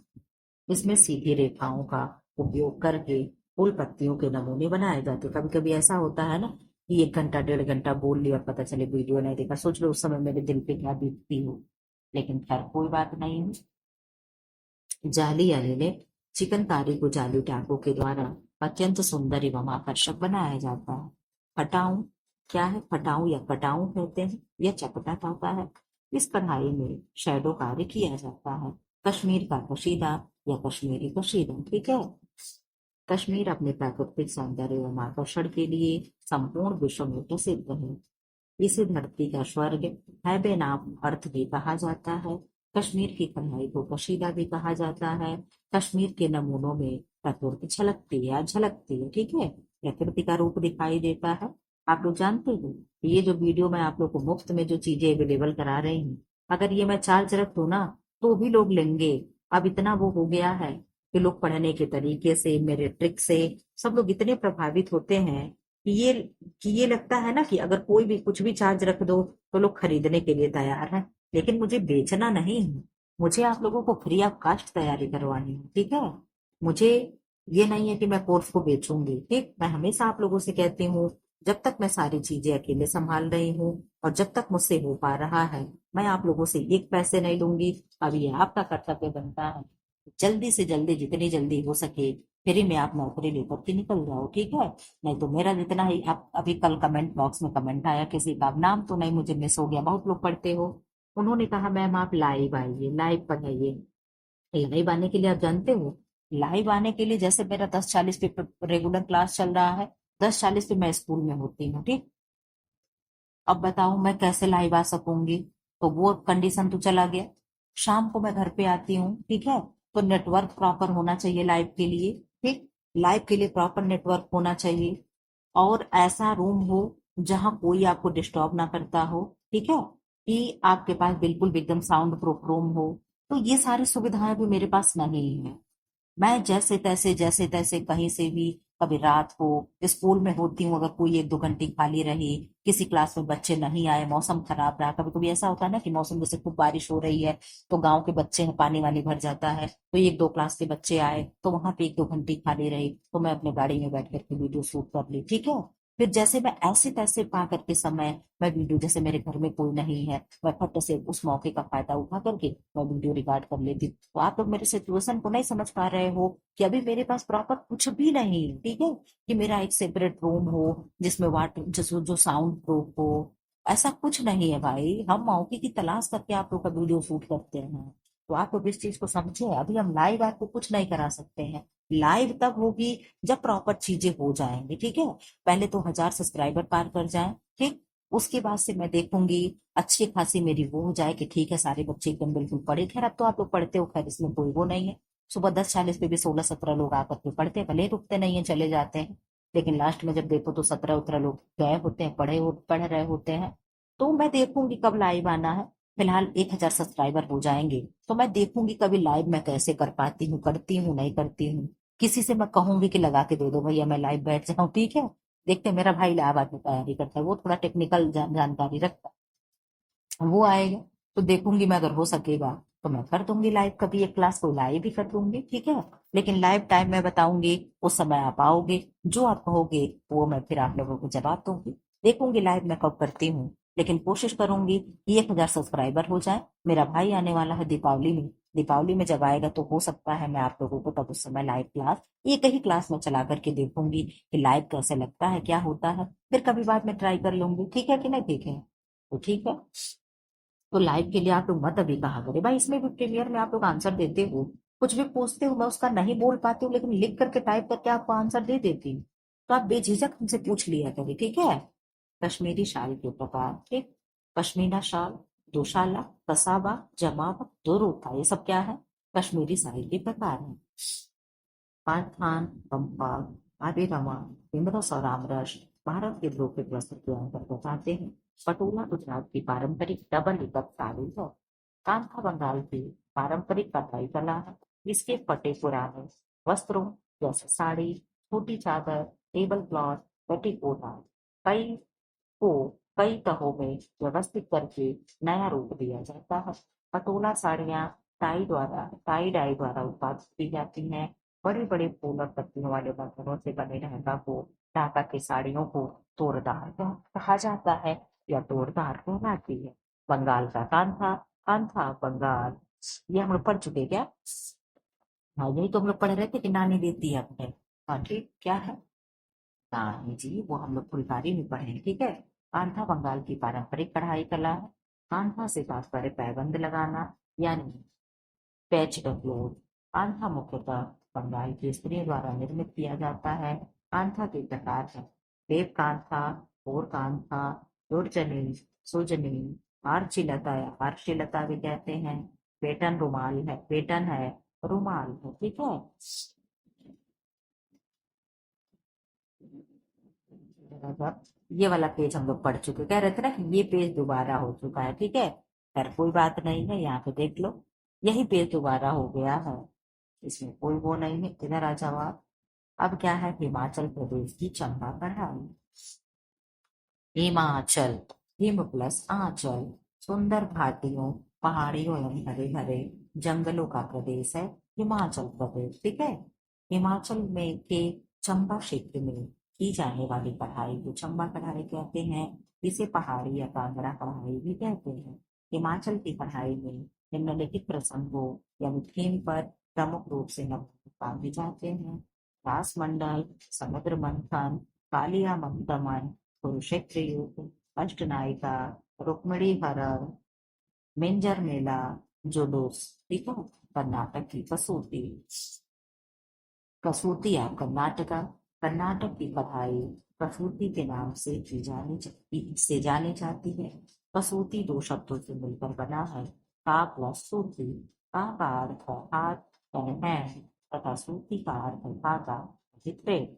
इस प्रकार कन्नड़ भाषा में कसूती कढ़ाई को सूती धागे से निर्मित हाथ की कढ़ाई कहते हैं। कसूती कढ़ाई कला में मुख्यतः चार टाँके उपयोग किए जाते हैं, गवंथी, मुर्गी, नेगी और मेथी। गवंथी, मुर्गी, नींदी और मेथी उत्तर प्रदेश में लखनऊ चिकनकारी कढ़ाई के लिए सदा से ही प्रसिद्ध रहा है। चिकनकारी कढ़ाई में शैडो का किया जाता है। सिरमा सफेद पत्थर पर की गई फुलकारी है। छाबरी भारत टोकरी के डिजाइनों के साथ पटोला। मणिपुर की कढ़ाई एम्ब्रॉयडरी ऑफ मणिपुर। मणिपुर पहाड़ियों, घाटियों और झीलों से घिरा हुआ है। इसे जेम्स यानी रत्नों की होम लैंड ऑफ जेम्स कहा जाता है, ठीक है। मणिपुर की कढ़ाई में कुछ ही टापू का प्रयोग किया जाता है। वस्त्रों को एप्लिक वर्क से भी अलंकृत किया जाता है। राजस्थान की कढ़ाई एम्ब्रॉयडरी ऑफ राजस्थान। राजस्थान सदा से हीरों की भूमि रहा है। घोड़े, ऊंट, हाथी पर लगने वाले वस्त्रों को भी अत्यंत आकर्षक ढंग से सजाया जाता है। अब आप कहोगे मैम वीरों की भूमि थी तो ये हाथी घोड़े कहाँ क्यों। पहले जमाना में राजा राणा राणा रतन सिंह वाली आप लोग मूवी देखे होंगे, ये सब राजस्थान उनसे जो ही थे। तो ये सब पहले वहां के राजा महाराजा जो भी थे, वो सब ऊंट घोड़े वगैरह हाथी पे ही तो चलते थे। और आप तो जानते हो हाथी की पीठ पे जो हौदा रखा जाता है, ठीक है। और घोड़े की पीठ पे क्या होती है, काठी होती है, ठीक है। तो वो जो भी होता है उसको खूब बढ़िया से डेकोरेट करते थे राजस्थान वाले, ठीक है। राजस्थान कढ़ाई को तीन वर्गों में बांटा जा सकता है। फोक कढ़ाई, धार्मिक पढ़ाई और कोर्ट पढ़ाई। गुजरात की पढ़ाई इंद्रिया गुजरात गुजरात प्राचीन समय में अपनी सौंदर्य एवं उत्कृष्ट पढ़ाई के लिए प्रसिद्ध है। यहाँ के कढ़े वस्त्र विदेशों में निर्यात किए जाते हैं। पढ़ाई सुई धागे से की जाती है। सौराष्ट्र कच्छ काठियावाड़ तथा उत्तरी गुजरात एवं पश्चिमी राजस्थान का पूरा क्षेत्र पढ़ाई कला में पारंगत। ठीक है। दाग धब्बे छुड़ाना।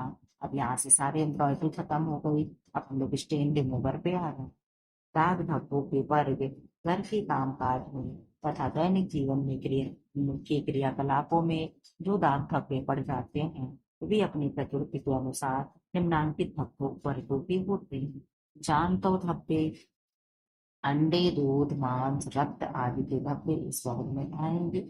इसके संगठन में प्रोटीन तत्व प्रमुख रूप से रहता है। जानता धब्बे को गर्म जल से बचाना आदि, क्योंकि प्रोटीन अति शीघ्र जम जाएगा। ठीक है। वनस्पतिक धब्बे चाय कोको कॉफी फल मधु आदि के धब्बे इस वर्ग में आते हैं। ये स्वभावतः अम्लीय होते हैं, अतः इनके परिहार के लिए क्षारीय तत्वों का प्रयोग करना चाहिए। सेंट और इत्र यानी परफ्यूम के धब्बे मिथाइलेटेड स्पिरिट के धब्बे को स्पंज करने से धब्बे छूट जाते हैं। पान के दाग कच्चे दूध में दाग को फुला देने से पान के धब्बे छूट जाते हैं। पैराफिन चिकनाई और पेंट के धब्बे को छुड़ाने के लिए प्रयोग किया जाता है। सोडियम हाइपोक्लोराइड को जलन लाकर भी कहते हैं। ठीक है। चिकनाई युक्त धब्बे मक्खन तेल घी पेंट वार्निश वटा तरकारी के रस के धब्बे यानी सब्जी चिकनाई के धब्बे कहलाते हैं।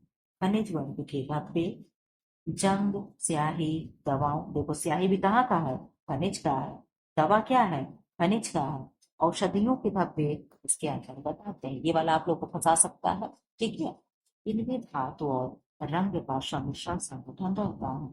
अम्लीय प्रतिपर्वक से इनकी धातुओं एवं खनिज पर अभिक्रिया कराई जाती है। वस्त्रों का चयन देख रेख संरक्षण एवं मूलभूत सिद्धांत। अभी आपको बहुत जल्दी खत्म होने वाला, फिर मेरा हैंड रिटन नोट आ जाएगा। अलग अलग चीजों के लिए अलग अलग वस्त्र उपयोग किए जाते हैं। जैसे पर्दों के लिए प्रयोग किए जाने वाले वस्त्र परिधान या अंतर वस्त्रों के लिए प्रयोग किए जाने वाले वस्त्रों से भिन्न है। एक विशेष परिधान के लिए विशिष्ट वस्त्र ही उपयोग किया जाता है। वस्त्रों में भिन्नता वस्त्रों के भिन्न गुणों के कारण होती है, जो तंतुओं के कारण भी होती है। ठीक है। इसका आंसर परंतु आपको आंसर ही आता है। तंतुओं के गुण, तंतु की लंबाई व दिखावट। तंतु लघु तंतुओं से बने वस्त्र खुरदरे दिखते हैं और दीर्घाकार तंतुओं से बने वस्त्र मुलायम व चमकदार दिखते हैं। इसके अलावा सूती व ऊन के छोटे लहरदार तंतु शीघ्र ही मैले हो जाते हैं, जबकि सिंथेटिक और रेशम के लंबे तंतुओं से बने वस्त्र जल्दी ही मैले नहीं होते। इनकी धुलाई करना या धुलाई करना भी सरल होता है।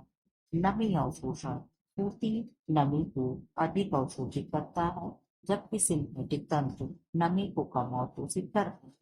जब मौसम गर्म व आर्द्र रहता है तब हम सूती कपड़े अधिक पसंद करते हैं, क्योंकि वे आसानी से पसीने को सोखकर हमारी त्वचा को ठंडक बनाए रखते हैं। ताप चालकता तंतुओं के इस गुण का अर्थ है शरीर की ऊष्मा को शरीर से बाहर ले जाना। सूत व रेयान ऊष्मा के सुचालक है और ऊन कुचालक है, अतः ऊनी वस्त्र शरीर को गर्म रखते हैं। दृढ़ता क्या है, वस्त्रों की दृढ़ता के गुण की आवश्यकता वस्त्रों की धुलाई में होती है। वस्त्रों को धोने में आसानी वस्त्र की भीगी अवस्था में दृढ़ता पर निर्भर करती है। आप जानते ही हैं कि कुछ तंतु भीगे होने पर कमजोर हो जाते हैं। कपड़े के चुनाव को प्रभावित करने वाले कारक कौन कौन से हैं? मौसम के अनुसार, वायु के अनुसार, अवसर के अनुसार जिन पर कपड़े पहने जाते हैं, व्यवसाय व आपका पेशा आदि कारक प्रभावित करते हैं। मौसम अलग अलग मौसम अलग अलग वस्त्रों का चुनाव किया जाता है। जैसे ऊनी वस्त्रों का ठंडक में अवसर के हिसाब से अलग अलग अवसर पर अलग अलग वस्त्र पहना जाता है। जैसे विवाह समारोह में चटकीले रंग लहंगा चोली घाघरा शरारा पैंट कुर्ता आदि पहनते हैं। तथा इंटरव्यू के लिए साड़ी व औपचारिक सलवार कमीज व पतलून और टाई का चुनाव करते हैं। एक बिल्कुल सही बात कही गई है। आयु के हिसाब से, जैसे अगर कोई बच्चा है और कोई वृद्ध अंकल जी हैं, तो क्या होगा, आयु विभिन्न विभिन्न आयु वर्ग के लिए विभिन्न वस्त्रों का प्रयोग किया जाता है, जैसे शिशु के कपड़े, स्कूली बच्चों के कपड़े, कॉलेज के छात्रों के कपड़े, प्रौढ़ावस्था के वृद्धावस्था। परिधान रचना के मूलभूत सिद्धांत क्या है? Basic principles of clothing construction. अनुपात यानी प्रोपोर्शन। इस सिद्धांत के इस सिद्धांत के अंतर्गत एक ही वस्त्र के विभिन्न भागों का आपस का संबंध अर्थात अनुपात देखा जाता है। परिधान में बेल्ट, चोक, लंबाई, घेर आदि शरीर के विभिन्न खंडों के विभाजन का प्रदर्शन करते हैं। इनकी रचना एक दूसरे के उचित अनुपात में होती है। संतुलन यानी बैलेंस। संतुलन से परिधान में विश्राम आता है। संतुलन प्रायः वस्त्र की रेखा से देखा जाता है। दोनों हिस्सों में समान संतुलन बनाने से दोनों तरफ आकर्षण रहता है। आकर्षण केंद्र यानी फोकस पॉइंट आर सेंटर। और परिधान के सजावट पर यानी फेसिस के समान ही एक महत्वपूर्ण केंद्रीय प्रसंग होना चाहिए। परिधान के बटन का रंगीन बोर्ड या पाइपिंग झालर आदि में किसी की भी आकर्षण का केंद्र बिंदु बनाया जा सकता है। किसी को भी अनुरूपता यानी यूनिफॉर्मिटी फॉर्मिटी परिधान की रचना में रेखा रंग आकृति व्यवस्था आधार व्यक्तित्व को निधि बनाता है। यहाँ देख लो, लंबा देखने के लिए एक रंग की मैचिंग कपड़ा पहनना चाहिए, जैसे नीचे की पैंट भी पीली हो तो ऊपर का शर्ट भी पीला होना चाहिए, तो व्यक्ति की हाइट शो करती है। ठीक है। एक महिला या पुरुष को कद में लंबा दिखने के लिए खड़ी धारी का डिजाइन वस्त्र उपयुक्त होगा। मैंड्रीन एक प्रकार का कॉलर है। कॉलर और कप की सिलाई में तिरछी पेंडेंट प्रकार की सिलाई का उपयोग किया जाता है। फैशन चक्र में पहला सोपान प्रवर्तक है।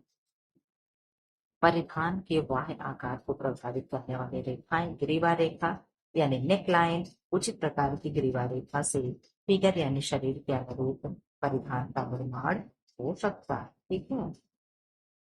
जरा जब यही एक पेज बचा हुआ है, फिर आप लोगों का ये चीजें हो जाएगी खत्म। इधर देख लो, इनकी हेरफेर से तथा इनके भी विभिन्न आकारों से लंबी गर्दन, छोटी गर्दन, लंबा चौड़ा चेहरा और चौड़े कंधे कुछ कम करके दिखाए जा सकते हैं। कहते हैं ना, प्रश्न बनता है ना कि अगर लंबी औरत को गर्दन हो तो कैसा, किस गले को पहनना चाहिए, चौकोर हो, गोल हो, वी आकार का। पतले चेहरे पर को थोड़ा चौड़ा झोंके झुके को कुछ कम करके दिखाए जा सकते हैं। गर्दन व चेहरा छोटा है तो भी आकार का गला बनवाना चाहिए। चौकोर गले के लिए कंधे एवं चेहरे दोनों की चौड़ाई अधिक प्रतीत होती है। गोल गले चौड़ाई उभरती है। मुड़ा हुआ कॉलर पतले कंधे के पतलेपन को छिपाकर सुंदर दिखने में सहायता करता है। यू आकार का गला चेहरे एवं ग्रीवा दोनों की लंबाई को बढ़ाकर तथा चौड़ाई को कम करके दिखाता है। घुमा हुआ काला पतली ग्रीवा की सीमा को दोगुना कर देता है। अलंकरण एवं सह उपकरणों का उचित स्थान। वस्त्र को झालर, बटन, पंक्ति गोटा, प्लीट, कब फिल, कढ़ाई के नमूने, पाइपिंग आदि से अलंकृत किया जाता है। वस्त्र की संपूर्ण लंबाई, उनके विभिन्न खंडों की लंबाई का भी फिगर तक रखना पड़ता है। चुस्त एवं लंबी कमीज पहनने से व्यक्ति को लंबाई अधिक लगने लगती है। हरे पूरी परिधान परिधान में चौड़ी एवं बड़ी झालर, बड़ी बड़ी झालर, खुली हुई आंखें तथा चुन्नट भरा पूरापन उत्पन्न करती है। ड्रेपिंग वह प्रक्रिया है जिसके माध्यम से वस्त्रों की डिजाइनिंग मलमल के वस्त्रों पर की जाती है। इंटरप्रेन्योर यानी उद्यमी वह होता है जो व्यापार शुरू करने के लिए समय और धन का निवेश करता है। LIGWU का पूर्ण रूप है international ladies garments works union. ठीक है। डाक हड्डी की प्रमुख क्रिया घोलक विधि से, रासायनिक विधि से और अवशोषक विधि से। ठीक है। घोलक विधि में क्या है, घुलनशील धब्बों को छुड़ाते समय घोलक विधि को कम काम लाया जाता है। सबसे पहले कपड़े के ऊपर जमी हुई धूल को ब्रश से झाड़ देना चाहिए।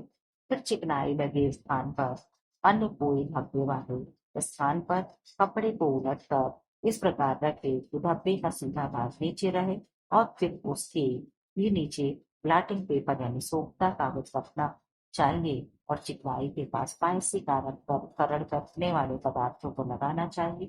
ढोलक को लगाने के लिए रुई का प्रयोग करें। ठीक है। इधर आ जाओ।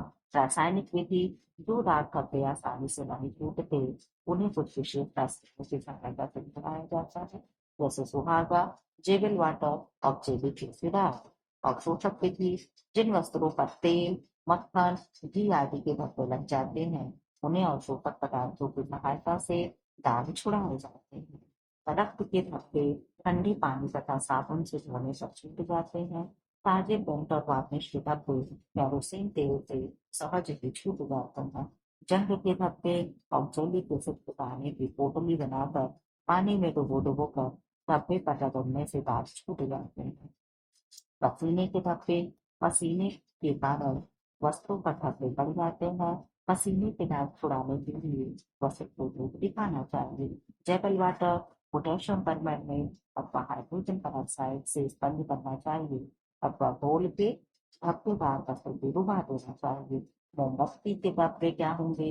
मोमबत्ती के धब्बे को खुरच कर देखें और धब्बे के दोनों ओर प्लास्टिक पेपर रखकर गर्म प्रेस से कसकर दबाने से धब्बे छूट जाते हैं। अंडे के धब्बे को क्या करें? पहले धब्बे को बाद में गर्म है साबुन से धोने से धब्बे छूट जाते हैं। लिपस्टिक का धब्बा। लिपस्टिक के दाग को दूर करने के लिए मिथिला मिथाइलेटेड स्पिरिट से दाग को स्पंज करना चाहिए। नाखून पॉलिश के धब्बे। इसे छुड़ाने के लिए इसे छुड़ाने के लिए एमाइल एसिड को एमाइल एसीटोन से धब्बे को स्पंज करें। न छूटने पर सोडियम हाइड्रोसल्फाइड के विरंजक का प्रयोग करें। रंग के धब्बे। रंग के धब्बे तो भी थक गया क्या? रंग के धब्बे अपने संगठन के देखते हुए क्षारीय और अम्लीय दोनों वर्गों के हो सकते हैं। रंग के धब्बे छुड़ाने के लिए प्रतिकर्मक का प्रयोग धब्बे के प्रकृति के अनुरूप भी करना चाहिए।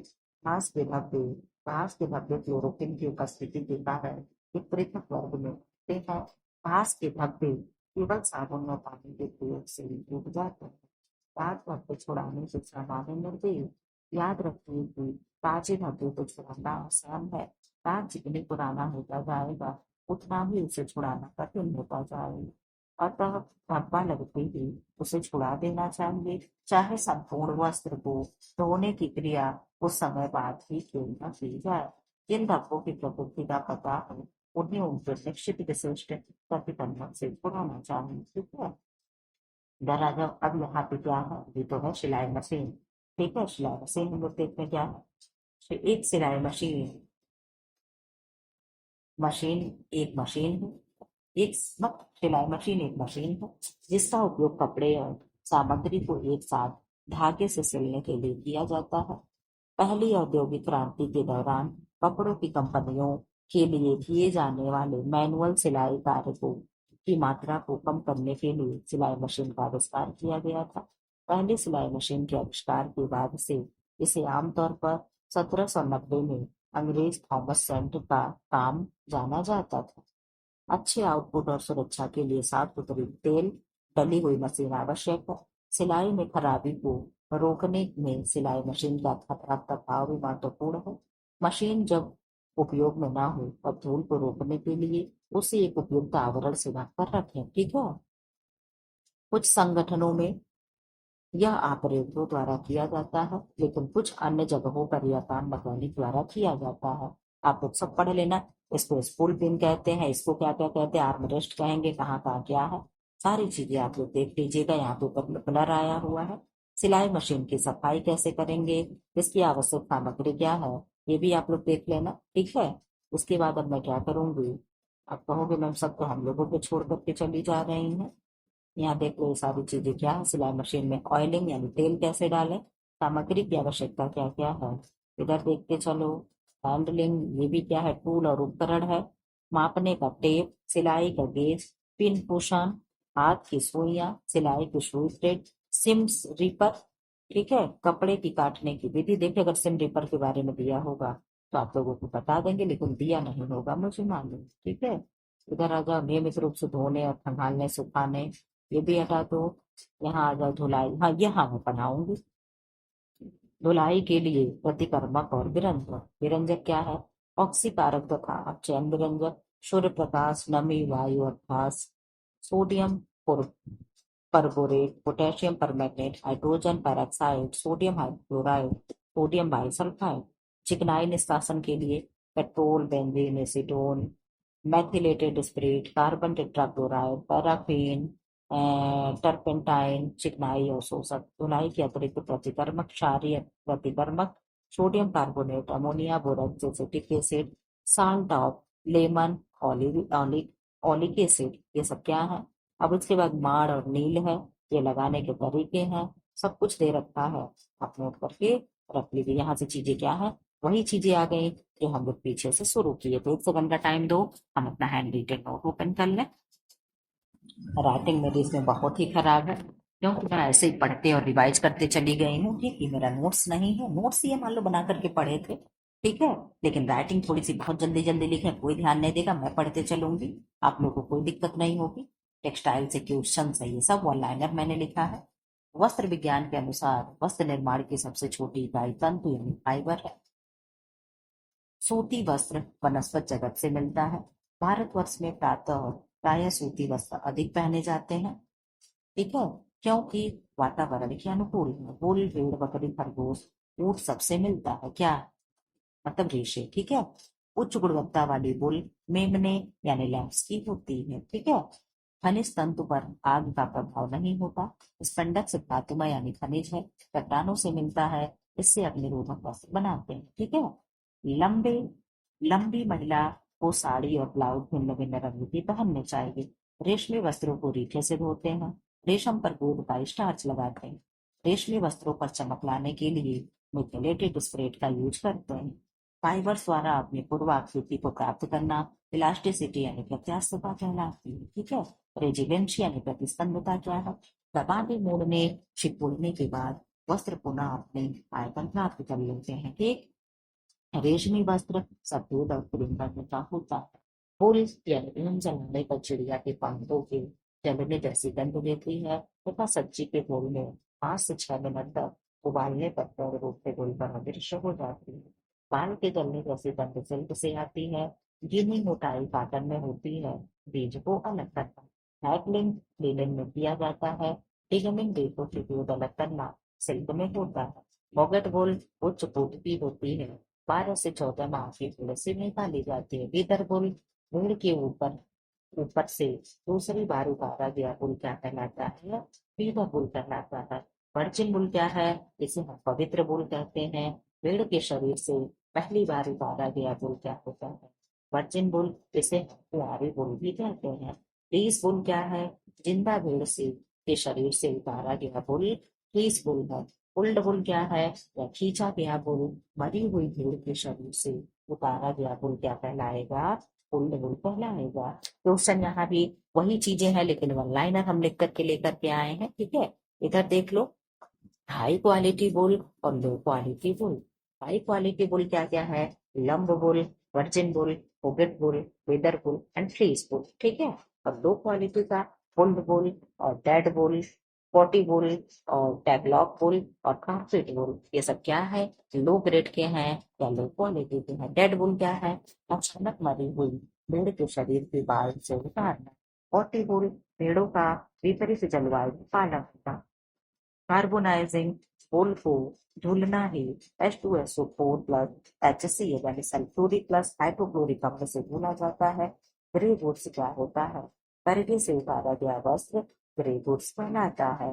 यांत्रिक परिसज्जा सीजिंग या साइजिंग कड़ा करना परिसज्जा वस्त्रों पर की जाती है, लेकिन रंग धागों रेशों वस्त्र निर्माण की अवस्था में भी रह सकते हैं। रासायनिक सज्जा और रोधी रोधक होता है।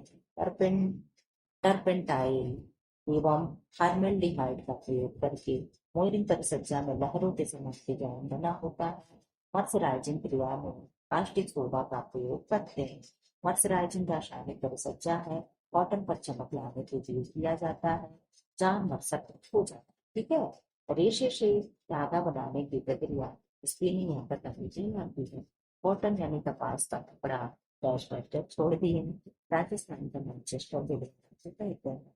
विश्व में कॉटन प्रोडक्शन में फर्स्ट है, फर्स्ट है कौन? भारत फर्स्ट है, ठीक है। सेकंड चाइना है और थर्ड यूएसए है। इंडिया में गुजरात है, दूसरे पे महाराष्ट्र, तीसरे पे तेलंगाना। ये उस समय का डाटा है। अभी आप लोग नया डाटा देख लेते हैं, ठीक है। ये 2020 का डाटा है, जो हम 21 में तैयारी कर रहे थे तब का डाटा है, 21 का। तिरछी लकीरें विल बुनाई में होती है, ठीक है। जिग जैग भी हो तो हाथी प्लस चीनी विल डुट्स के एग्जाम्पल है। गैबरडीन सर्च टेबल लीडन कश्मीरी ट्वीड सब ट्वीड बुनाई के उदाहरण बने, यानी ये सब क्या है? ट्वीड बुनाई के उदाहरण, ठीक है। मेरे लिखने का तरीका अलग है, मैं आपको बताती चलूंगी मैंने क्या लिखा है। डैमस्क नेपरी जैकार्ड बुनाई की चांबल। पोचमपल्ली कलमकारी आंध्र प्रदेश के। पंजाब फुलकारीगर। हिमाचल प्रदेश सराही देह। जम्मू एंड कश्मीर कश्मीर का हिरन कश्मीरी गाँव। जम्मू कश्मीर का गब्बा। पश्मीना गुल बकरी से मिलता है। स्टाइल फैशन का संशोधित रूप है। मल्टी स्टैंडर्ड बहुरेशी साधारण या निकाली चांपल है। गहरा दोहरा साधारण सिंपल या साधारण जाति के एग्जाम्पल। एम्बोजिंग से उभरा हुआ आकृति कपड़े पर दिखता लंबे समय से चला आ रहा आउटफिट बेसिक क्लासिक लुक है। बटन शब्द की उत्पत्ति फ्रेंच शब्द बोटन से हुआ है, जिसका अर्थ है गोल वस्तु, ठीक है। स्वीट हार्ट गले को वी शेप कहते हैं। स्वीट हार्ट कितना अच्छा लग रहा है ना। लूप इस तरीके से जो लूप निकला हुआ होता है, ये क्या है? वस्त्र निर्माण के लिए धागों में बनता है, उसे नीटिंग कहते हैं। वीविंग क्या है? बुनाई में दो तरह के धागों का यूज होता है, ताना यानी वार्प और बाना यानी वेव्ड। वार्प निटिंग केवल मशीनों द्वारा होती है, इसलिए इसकी गुणवत्ता अच्छी होती है। एग्जाम्पल राइस मिलनीस ट्राइको, ये सब क्या है? वार्प निटिंग की एग्जाम्पल है, ठीक है। वेव्ड निटिंग एग्जाम्पल क्या है? पर्ल उल्टे फंदे मोती जैसे उभार आता है, उस निटिंग में रक्त के धब्बे पशु संबंधी झड़पों के अंतर्गत आएंगे। ब्लड के धब्बे सदैव ठंडे पानी से धोते हैं। कपड़ों में ढीलापन लाने के लिए जो प्रक्रिया होती है, उन्हें ईज कहते हैं। देखो यहाँ पे मैं बना करके लिखी हूँ। इस तरीके का जो कपड़ा बचा है, बचा हुआ कपड़ा ईज कहलाता है, ठीक है। बाटिक टाई एंड डाई प्रतिरोधक सजावट है। कताई धागा का निर्माण की प्रक्रिया है, न कि वस्त्र निर्माण की, न कि वस्त्र निर्माण की। कम से कम कम समय रहने वाले फैशन को हम फेड कहते हैं। क्या कहते हैं? फेड कहते हैं, ठीक है। इस तरीके से पढ़ते चलेंगे, सब तैयार भी हो रहा है। बेल्स की संख्या कपड़े की लंबाई बताते हैं। क्या बताते हैं? कपड़े की लंबाई बताते हैं। ये दोनों मेरा मैराथन देखने के बाद आपको मैं कहूंगी टेक्सटाइल पढ़ने की जरूरत नहीं है। आप जो भी एग्जाम की तैयारी कर रहे हो, आपका एग्जाम निकल जाएगा, ठीक है। टेक्सटाइल से तो फिलहाल क्वेश्चन नहीं गलत होंगे, अगर आप ध्यान लगा करके पढ़ रहे हो तो। बेल्स की संख्या कपड़े की लंबाई बताते हैं। कोर्स की संख्या कपड़े की चौड़ाई बताते हैं। बेल्स एंड कोर्स निटिंग की प्रक्रिया में होते हैं। पायल भी फैंसी बुनाई के एग्जाम्पल है। पायल फैब्रिक के उदाहरण वेलवेट, टेरी गार्डर है, ठीक। वुमेन एंड गर्ल्स के कपड़ों में बटन दाईं ओर होते हैं, ये भी प्रश्न पूछता है, ठीक है। कैलेंडरिंग वस्त्रों पर चमक लाने के लिए यांत्रिक परिचर्या है। आड़ी यानी ओरिजेंटल रेखा, लेटी रेखा, पड़ी रेखा, क्षैतिज रेखा चौड़ाई दिखाती है, ठीक है। सारे नाम एक ही है। कसूती कर्नाटक की कढ़ाई है। करचूबी राजस्थान की है। इप्लिक वर्क मोची भरत राजस्थान की है। इलास्टोमेरिक फाइबर का एग्जाम्पल स्पेंडेक्स है, ठीक है। रेशो से सीधे कपड़ा बनाने की प्रक्रिया क्विल्टिंग कहलाता है। इसको इंटर कोटिंग या इंटर विभाग कहते हैं, ऊन में होता है। पहला सिंथेटिक डाई 1856 में विलियम हेनरी पार्कर ने खोजा था। पार्किन या पार्कर, ठीक। गोल्डन फाइबर ट्यूब को कहते हैं। ब्लीचिंग हल्दी लाने के लिए, सफेदी लाने के लिए, सॉरी मेरा दिमाग खराब हो चुका है। Sodium hypochloride bleaching javel water cotton linen और रेयान पर करते हैं, मुख्यतः कॉटन पर करते हैं। Hydrogen peroxide wool and silk पर करते हैं। बाटिक प्रतिरोधक टेक्सटाइल तकनीक का एग्जाम्पल है। सबसे मजबूत बुनाई क्विल बुनाई है। एफटीसी का फुल फॉर्म क्या है? तो फेडरल ट्रेड कमीशन। छपाई का सबसे पुराना ठप्पा ब्लॉक प्रिंटिंग है। रेजिन फाइबर की लेयर कताई से होती है, ठीक है। अब इधर क्या है, सेलुलोज रेयान और एसीटेट रेयान शुष्क कताई से बनता है, ठीक है। कुप्रामोनियम रेयान, विस्कस रेयान, धातु सेलुलोज रेयान। सेलुलोज प्रयोग नहीं होता, यह 100% रसायन से बना होता है, ठीक। ऐसे अभी हम लोग देखते चले जाएंगे। नायलॉन फाइबर पतली कताई, द्रवित कताई मेल्ट स्पिनिंग से होता है। पॉलिएस्टर मेल्ट स्पिनिंग से होता है। राइटिंग आप लोग को समझ में नहीं आ रही, जिसके लिए सॉरी। रंग पानी में घुलनशील है, रिएक्टिव डाइस। ठीक, मैं ऐसे ही कहती हूँ, आप लोग अपना नोट्स बनाते रहो। ये क्या है, एकदम बिखरा हुआ है कि नहीं, लेकिन फिर भी रिविजन के लिए बहुत ही इंपॉर्टेंट है, समझ लीजिएगा, ठीक है। डाइस रंग पानी में अघुलनशील है। कौन कौन, मेथनॉल, डिस्पर्स, सल्फर बैग, अजोत नुकसान को कहते हैं। सिल्क का वो त्रिकोणीय दिखता है क्रॉस सेक्शनल काटने पर। किडनी का आकार क्रॉस सेक्शनल कॉटन में दिखता है। माइक्रोस्कोप यानी सूक्ष्मदर्शी परीक्षण सबसे अच्छा होता है। यूनियन डाइंग फैब्रिक को कहते हैं। अब यहाँ क्या है, डाइंग रंगाई की तीन विधियां, रेशा रंगना, धागा रंगना और कपड़ा रंगना। तो क्या है, फाइबर रंगते हैं तो स्टाफ डाई कहेंगे, यार्न रंगेंगे तो स्क्रीन डाई कहेंगे, और फैब्रिक रंगते हैं तो पी स्टाइल कहते हैं, यानी कपड़ा रंगेंगे तो पी स्टाइल कहेंगे, ठीक है। ये क्या है, स्टॉप डाई है। रेशा रंग दिए, स्क्रीन रंग दिए तो डाई है, और कपड़े को रंग दिए तो पी स्टाइल। इस तरीके से देखो, मैंने अपना बना करके समझा है। अपने देखो नोट्स की बात ही अलग होती है, हम जो लिखते हैं जैसे बनाते हैं वो हमारे एग्जाम हाल तक हमें वहां पे ले जाता है। अब किसी का आप कह दो कि मैं अपना नोट्स दे दो पीडीएफ बना करके, ये दे दो वो, तो उसकी बात नहीं होती, ठीक। खुद मेहनत कर लो भाई, आप मेहनत करोगे ना तो बाद में भी अपना नोट्स देख के तो ये लगता है नहीं इतना मेहनत किया था, ठीक है। आप लोगों को भी लगता है कि मैम इतना संभाल करके अपना रखते हैं, ठीक है। तो क्या है, टेरियन पर्पल कलर, ठीक है। जंतुओं में मछलियों से मिलता है। सबसे प्रचलित नील यानी ब्लू है, जो एनिलीन है। सबसे सुरक्षित नील अल्ट्रामराइन ब्लू है। नील के प्रकार चार हैं, इंडिगो, पर्शियन ब्लू, एनालिन और अल्ट्रामराइन। अब यहाँ पे देखो क्या है, इंडिगो नील के पौधों की पत्तियों से मिलता है। Persian potassium ferrocyanide ion sulphate से बनता है। एनालिन कोल तार से बनते हैं। अल्ट्रामराइन सबसे सुरक्षित है। सबसे प्रचलित नील एलानिन है, क्योंकि आसानी से धुल जाता है। अब यहाँ देखना, क्यों ना नीटेड फैब्रिक, इन्हें क्या कहते हैं, मेलेनीज को कहते हैं, ठीक है। नीटिंग क्या है, warp and weft. Example, raschel, milanese और ट्राइकोट, ये क्या है, वार्प है। वेफ्ट क्या है, वेफ्ट का एग्जाम्पल है rib knitting, purl knitting, double knitting और प्लेन निटिंग। कम मजबूत कपड़ा होता है या सिलाई मशीन, दोनों से कर सकते हैं, ठीक। अच्छा, यही पढ़े थे ना, तो यही पढ़े थे ना, हाँ ठीक है। उधर आ जाओ। मिलनीज उच्च कोटि के मजबूत कपड़े होते हैं, कपड़ा होता है। होजरी के कपड़े मिलनीज से बनते हैं। क्वीन ऑफ डिजाइन, डिजाइन की रानी पोर्शिया को कहते हैं, ठीक। नहीं, पोर्सिया कैम्प्रोन, नहीं नहीं, म्यूल फ्रेम का आविष्कार, म्यूल फ्रेम का आविष्कार कैम्प्रोन ने किया, ठीक है। किसने, क्रॉम्पटन ने किया। क्रैम्पटन या क्रॉम्पटन ने किया, ठीक। रिंग स्पिनिंग, म्यूल फ्रेम और रिंग फ्रेम, ठीक है। पावर लूम, बिजली से चलने वाला करघा का आविष्कार एडमंड कार्टराइट किया। अमोनिया सल्फेट की मोटी परत फायर प्रूफ के कपड़ों में लगाते हैं। और क्लॉकवाइज ट्विस्ट, जिन्हें जेट ट्विस्ट कहते हैं, राइट हैंड ट्विस्ट कहते हैं, ठीक है। वो हम लोग को, आप लोगों को पहले वीडियो में बना करके क्या है, ये जेड है, ठीक है। तो इस तरीके का जो भी, इस तरीके की जो भी बुनाई होगी, ये क्या होगी, जेड ट्विस्ट होगी, क्या होगी, जेड ट्विस्ट होगी, ठीक है। और यस ट्विस्ट क्या होता है, इस तरीके का यस बनता है, ऐसे यस ऐसे जेड। तो इस तरीके से जो भी चीजें बनती गई, ये क्या कहलाए, जेड ट्विस्ट कहलाए।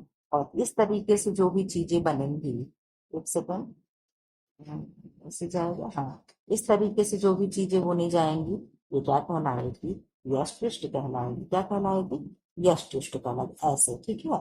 और ये जो बनाया मैंने क्या है, ये जेड ट्विस्ट है, क्या है, जेड ट्विस्ट है, ठीक है। ये आप लोग को ऐसे दिख रहा है, ठीक। ये जेड के आकार के बना है, ऐसे जेड बन रहा है कि नहीं बन रहा है, जेड इस तरीके से। तो इधर से होना चाहिए ना, क्यों, ऐसे तो हो रहा है, ठीक है। इधर आ जाओ, क्या है, अमोनियम सल्फेट की मोटी परत फाइबर प्रूफ के कपड़ों में लगाते हैं। किसमें? फाइबर प्रूफ के कपड़े में लगाते हैं। Clockwise twist Z twist right hand की होती है, anti clockwise Z twist left hand की होती है। सीजिंग रेशो को झुलसाना, साइजिंग बड़ा करना कपड़े को यांत्रिक प्रक्रिया का भी सच्चा है। यूनिवर्सल फाइब्रिलेज हाइड्रोजन पेरोक्साइड को कहते हैं, जो जो पुल मुख्यतः बुल पर करते हैं, लेकिन पर करते हैं सभी वस्त्रों पर कर सकते हैं, लेकिन इसे सभी वस्त्रों पर कर सकते हैं, इसलिए सार्वभौमिक कहा गया है, ठीक है। जल में घुलनशील डाई कौन कौन से हैं?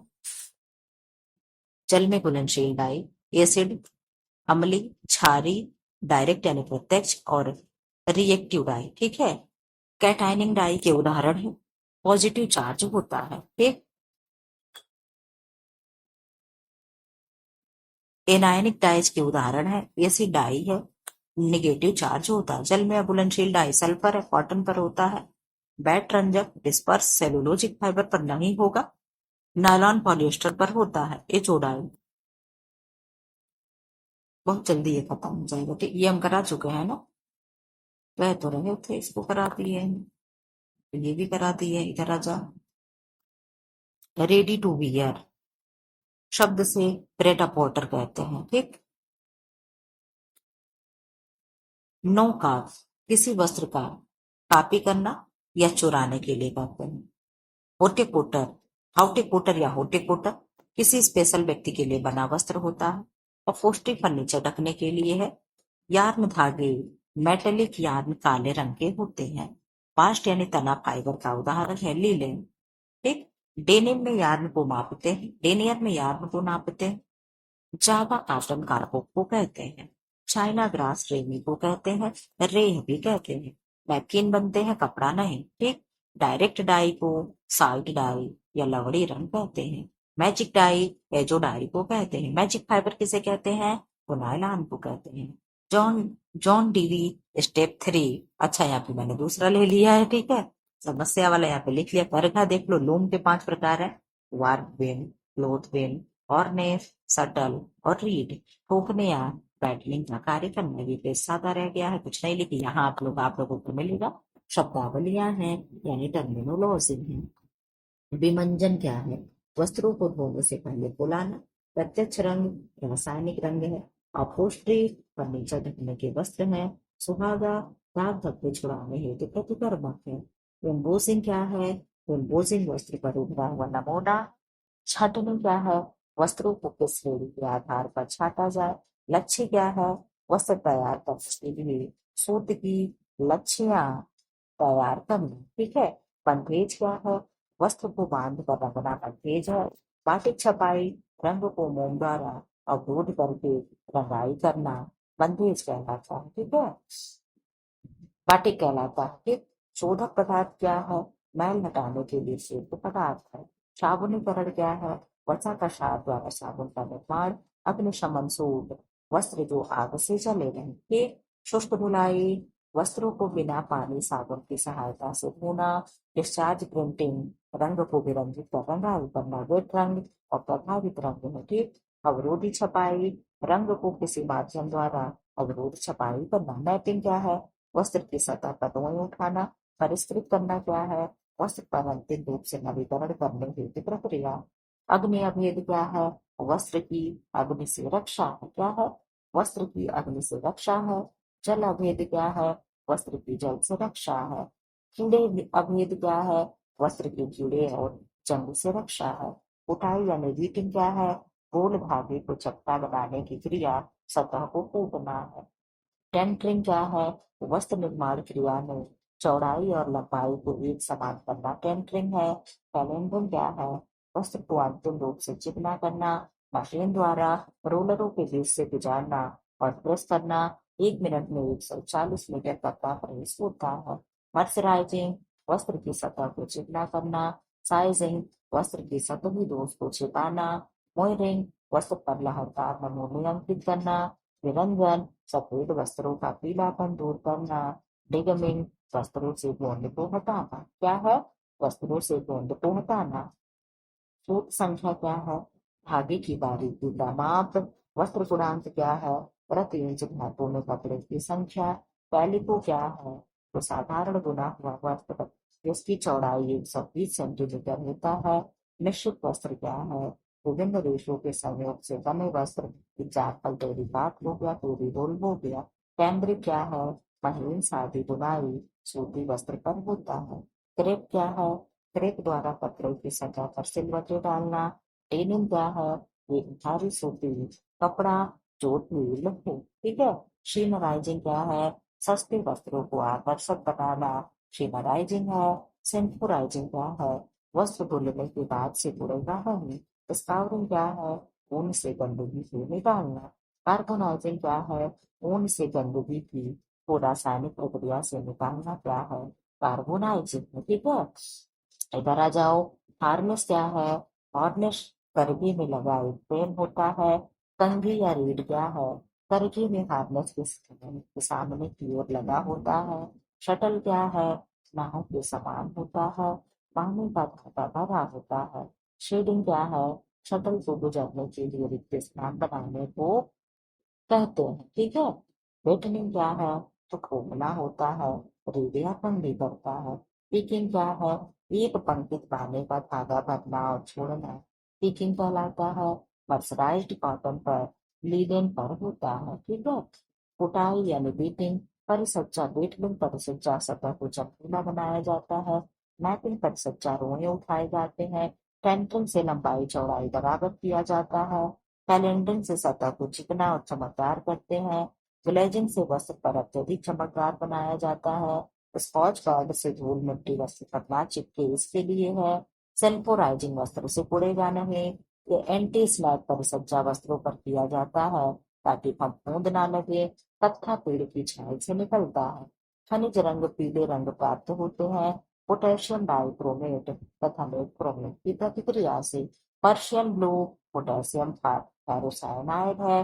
खाकी शेड रंग लौह सल्फेट तथा क्रोमियम सल्फेट का बना होता है। रंजक यानी डाई जल में घुलनशील होते हैं। पिगमेंट यानी वर्णक जो है जल में अघुलनशील होते हैं, ठीक है। संश्लेषित रंग की खोज 19वीं शताब्दी में हुई थी। किसने किया था, विलियम हेनरी पार्किंस ने किया था। अम्लीय रंग प्राणी जगत के लिए, पोलैंड सिल्क के लिए। क्षारीय रंग वनस्पत जगत के लिए, कॉटन लिनन एंड रेमी के लिए, रेयान या रेमी के लिए इत्यादि, ठीक है। प्रत्यक्ष रंग उदासीन रंग होते हैं। बंधक रंग यानी मॉडर्न डाइज, स्पर्श रंग जैसे कीट रंग कहते हैं। स्कैन डाई, लच्छी डाई, लच्छी बनाकर रंगते हैं तैयार धागे को, ठीक है। 11:26 उर्दू का टाइम देख लो आपको कितना मेरा देर हो गया। जिग डाइंग द्वारा रंगा जाता है। कृत्रिम रेशों से बने वस्त्रों को रंगा जाता है। वस्त्र निर्माण कला को सर्वाधिक प्रोत्साहन मिला मुगल काल में। शबनम ओश की बूंद है। संदालिन वस्त्र क्या है, सिंध का है। ब्रोकेड है। किम्पाग प्रारंभ में ब्रोकेड को कहते थे, वास्तविक ब्रोकेड कहते हैं, स्वप्न से भी सुंदर कहते हैं। ढाका से मलमल से संबंधित सूती रेशों से बना होता है, ठीक है। इस तरीके से नोट्स आप लोग देख लो, बकवास सा लिखा हुआ है लेकिन बहुत ही महत्वपूर्ण चीजें लिखी हुई है, ठीक है। हिमरस और आमरस, हिमरस एंड अमरू बनारस का ब्रोकेट का प्रकार है। पाठथान क्या है, बनारस के ब्रोकेट का एक प्रकार है। इसको तख्त हवा कहा जाता है। शबनम ढाका का मलमल है। पीताम्बर है तो हैदराबाद का पैठर्न है। कलमदार वस्त्र बाटिक कला का पुरातन रूप है। साटिन टाके भारत लाए गए थे चीनियों के द्वारा। कच्छ काठियावाड़ एवं सिंध की इंटरलेसिंग पढ़ाई मिलती जुलती है, ठीक है। स्पेन की पढ़ाई से लाइन या फिर भारत लाए गए यूरोपियों द्वारा कपास की तुलना भेड़ से प्राप्त की जाती थी, यूरोप के लोगों ने की, ठीक है। बाग कढ़ाई, कढ़ाई वस्त्र के पूरे हिस्सों में किया जाता है। बखिया चिकनकारी में यूज होता है जो चपटा टाका है। मोती फंदादार वाला टाका है। खटाऊ चपटा टाका है। ओपनी कश्मीर की विशिष्ट कढ़ाई है। पश्मीना शाल, पश्मीना बकरी के बाल, प्लस कितना हरकस बकरी के बालों से तैयार होता है। रग क्या है, तो फर्श पर बिछाने के प्रयोग आता है, ठीक है। हम लोग बहुत जल्दी जल्दी कर लिए हैं। वो तेरे घर तो एकदम थक जा रहा है। टेक्सटाइल लैटिन भाषा का शब्द है जिसका अर्थ होता है बुना हुआ वस्त्र। वस्त्र की सबसे छोटी इकाई फाइबर यानी रेशा होता है। फाइबर रेशा या में धागा फैब्रिक कपड़ा और गॉर्मेंट्स यानी पहनने योग्य कपड़ा। ठीक स्पिनिंग कताई रेशे से धागा बनाने की प्रक्रिया। कार्डिंग रेशों से गंदगी निकालना। रेशों से धागा बनाने की प्रक्रिया का क्रम। कार्डिंग गंदगी निकालना। कॉम्बिंग समानांतर करना। ड्राइंग आउट रेशों को खींचना। लंबे रेशे को एक करना। छोटे रेशे को अलग करना। रोविंग हल्की ऐठन देना। ट्विस्टिंग तेज ऐठन देना। स्पिनिंग पकाना। ट्विस्ट देना। ऐठन की प्रकार प्रति इंच, किसको इंच पढ़ते हैं, ठीक है। प्रति इंच 0 से 3, 0 3 से 7 और 7 से 12। सबसे बेस्ट 7 से 12 होगा, सबसे लो 0 से 3। एस ऐठन एंटी क्लॉकवाइज, जेड ऐसन घड़ी की दिशा में। यहाँ पे देखो, विशेष विवाह अधिनियम 1956, हिंदू विवाह अधिनियम 1955, हिंदू उत्तराधिकार अधिनियम 1956, दहेज निरोधक अधिनियम 1961। आप लोगों को फिर से कहना पड़ेगा, चैनल को लाइक करके शेयर करके एड सब्सक्राइब कर ले, ठीक है। इस तरीके से महत्वपूर्ण वीडियो पाने के लिए अभी तो ये एक ब्रांच का टेक्स्ट आप लोग मैराथन देख रहे हैं। अब इस तरीके से मुझे 4 ब्रांच लेकर के आना है। आप लोग मेरी मेहनत को भी देख सकते हो, रात रात भर जग करके आप लोग का मैराथन रिकॉर्ड कर रही हूँ। अब इसके बावजूद भी अगर आप लोगों को ना लग रहा हो मेरी मेहनत, आप तो भाई आप लोग सोच सकते हो क्या करना है। आप लोग तो वाकई एकदम सेल्फिश हो गए हो। कताई के प्रकार क्या है? रासायनिक कताई, यांत्रिक कताई, ठीक। छोटे रेशों से धागा बनाते हैं। परंपरागत यांत्रिक कताई का प्रयोग चरखा है। सामान्यतः यांत्रिक कताई 6 प्रकार की होती है। रिंग कताई सबसे पुरानी विधि है, इसमें 2 फ्रेम लगे होते हैं, रिंग फ्रेम और म्यूट फ्रेम, ठीक है। वही चीजें हैं, मैं देखती हूँ क्या है। यहाँ पे देख लो, पुली अंतिम कताई जिन्हें ओपन एंड स्पिनिंग धागा मोटा व खुरदरा बनेगा। स्वयं ऐठन देने वाली कताई सबसे उत्तम कोटि का वस्त्र बनता है। रोलर से रेशों को गुजारना होता है। ऐठन रहित कताई रेशों को गोंद में डालकर रोलर से निकालना यानी चिपका दिया जाता है। घर्षण कताई मजबूत नहीं होता, चमकदार होता है। इलेक्ट्रोस्टेटिक कताई छोटे या लंबे रेशे को अलग करते हैं, तब धागा बनाते हैं, ठीक है। आप लोगों का यही मैराथन करा दूंगी मैं पीजीटी वालों का। उसके बाद मैं एलटी के लिए मैं जी के 6 बजे वाले समय पे लाया करूंगी, ठीक है। जो 6 PM वाला वीडियो आ रहा है उस समय मैं छोटे छोटे पार्ट करके जीके लाऊंगी, क्योंकि मैंने आप लोगों से कहा था कि एलटी में 20 नंबर का 30 नंबर का जीके आता है, मुझे वो भी कराना है, ठीक है।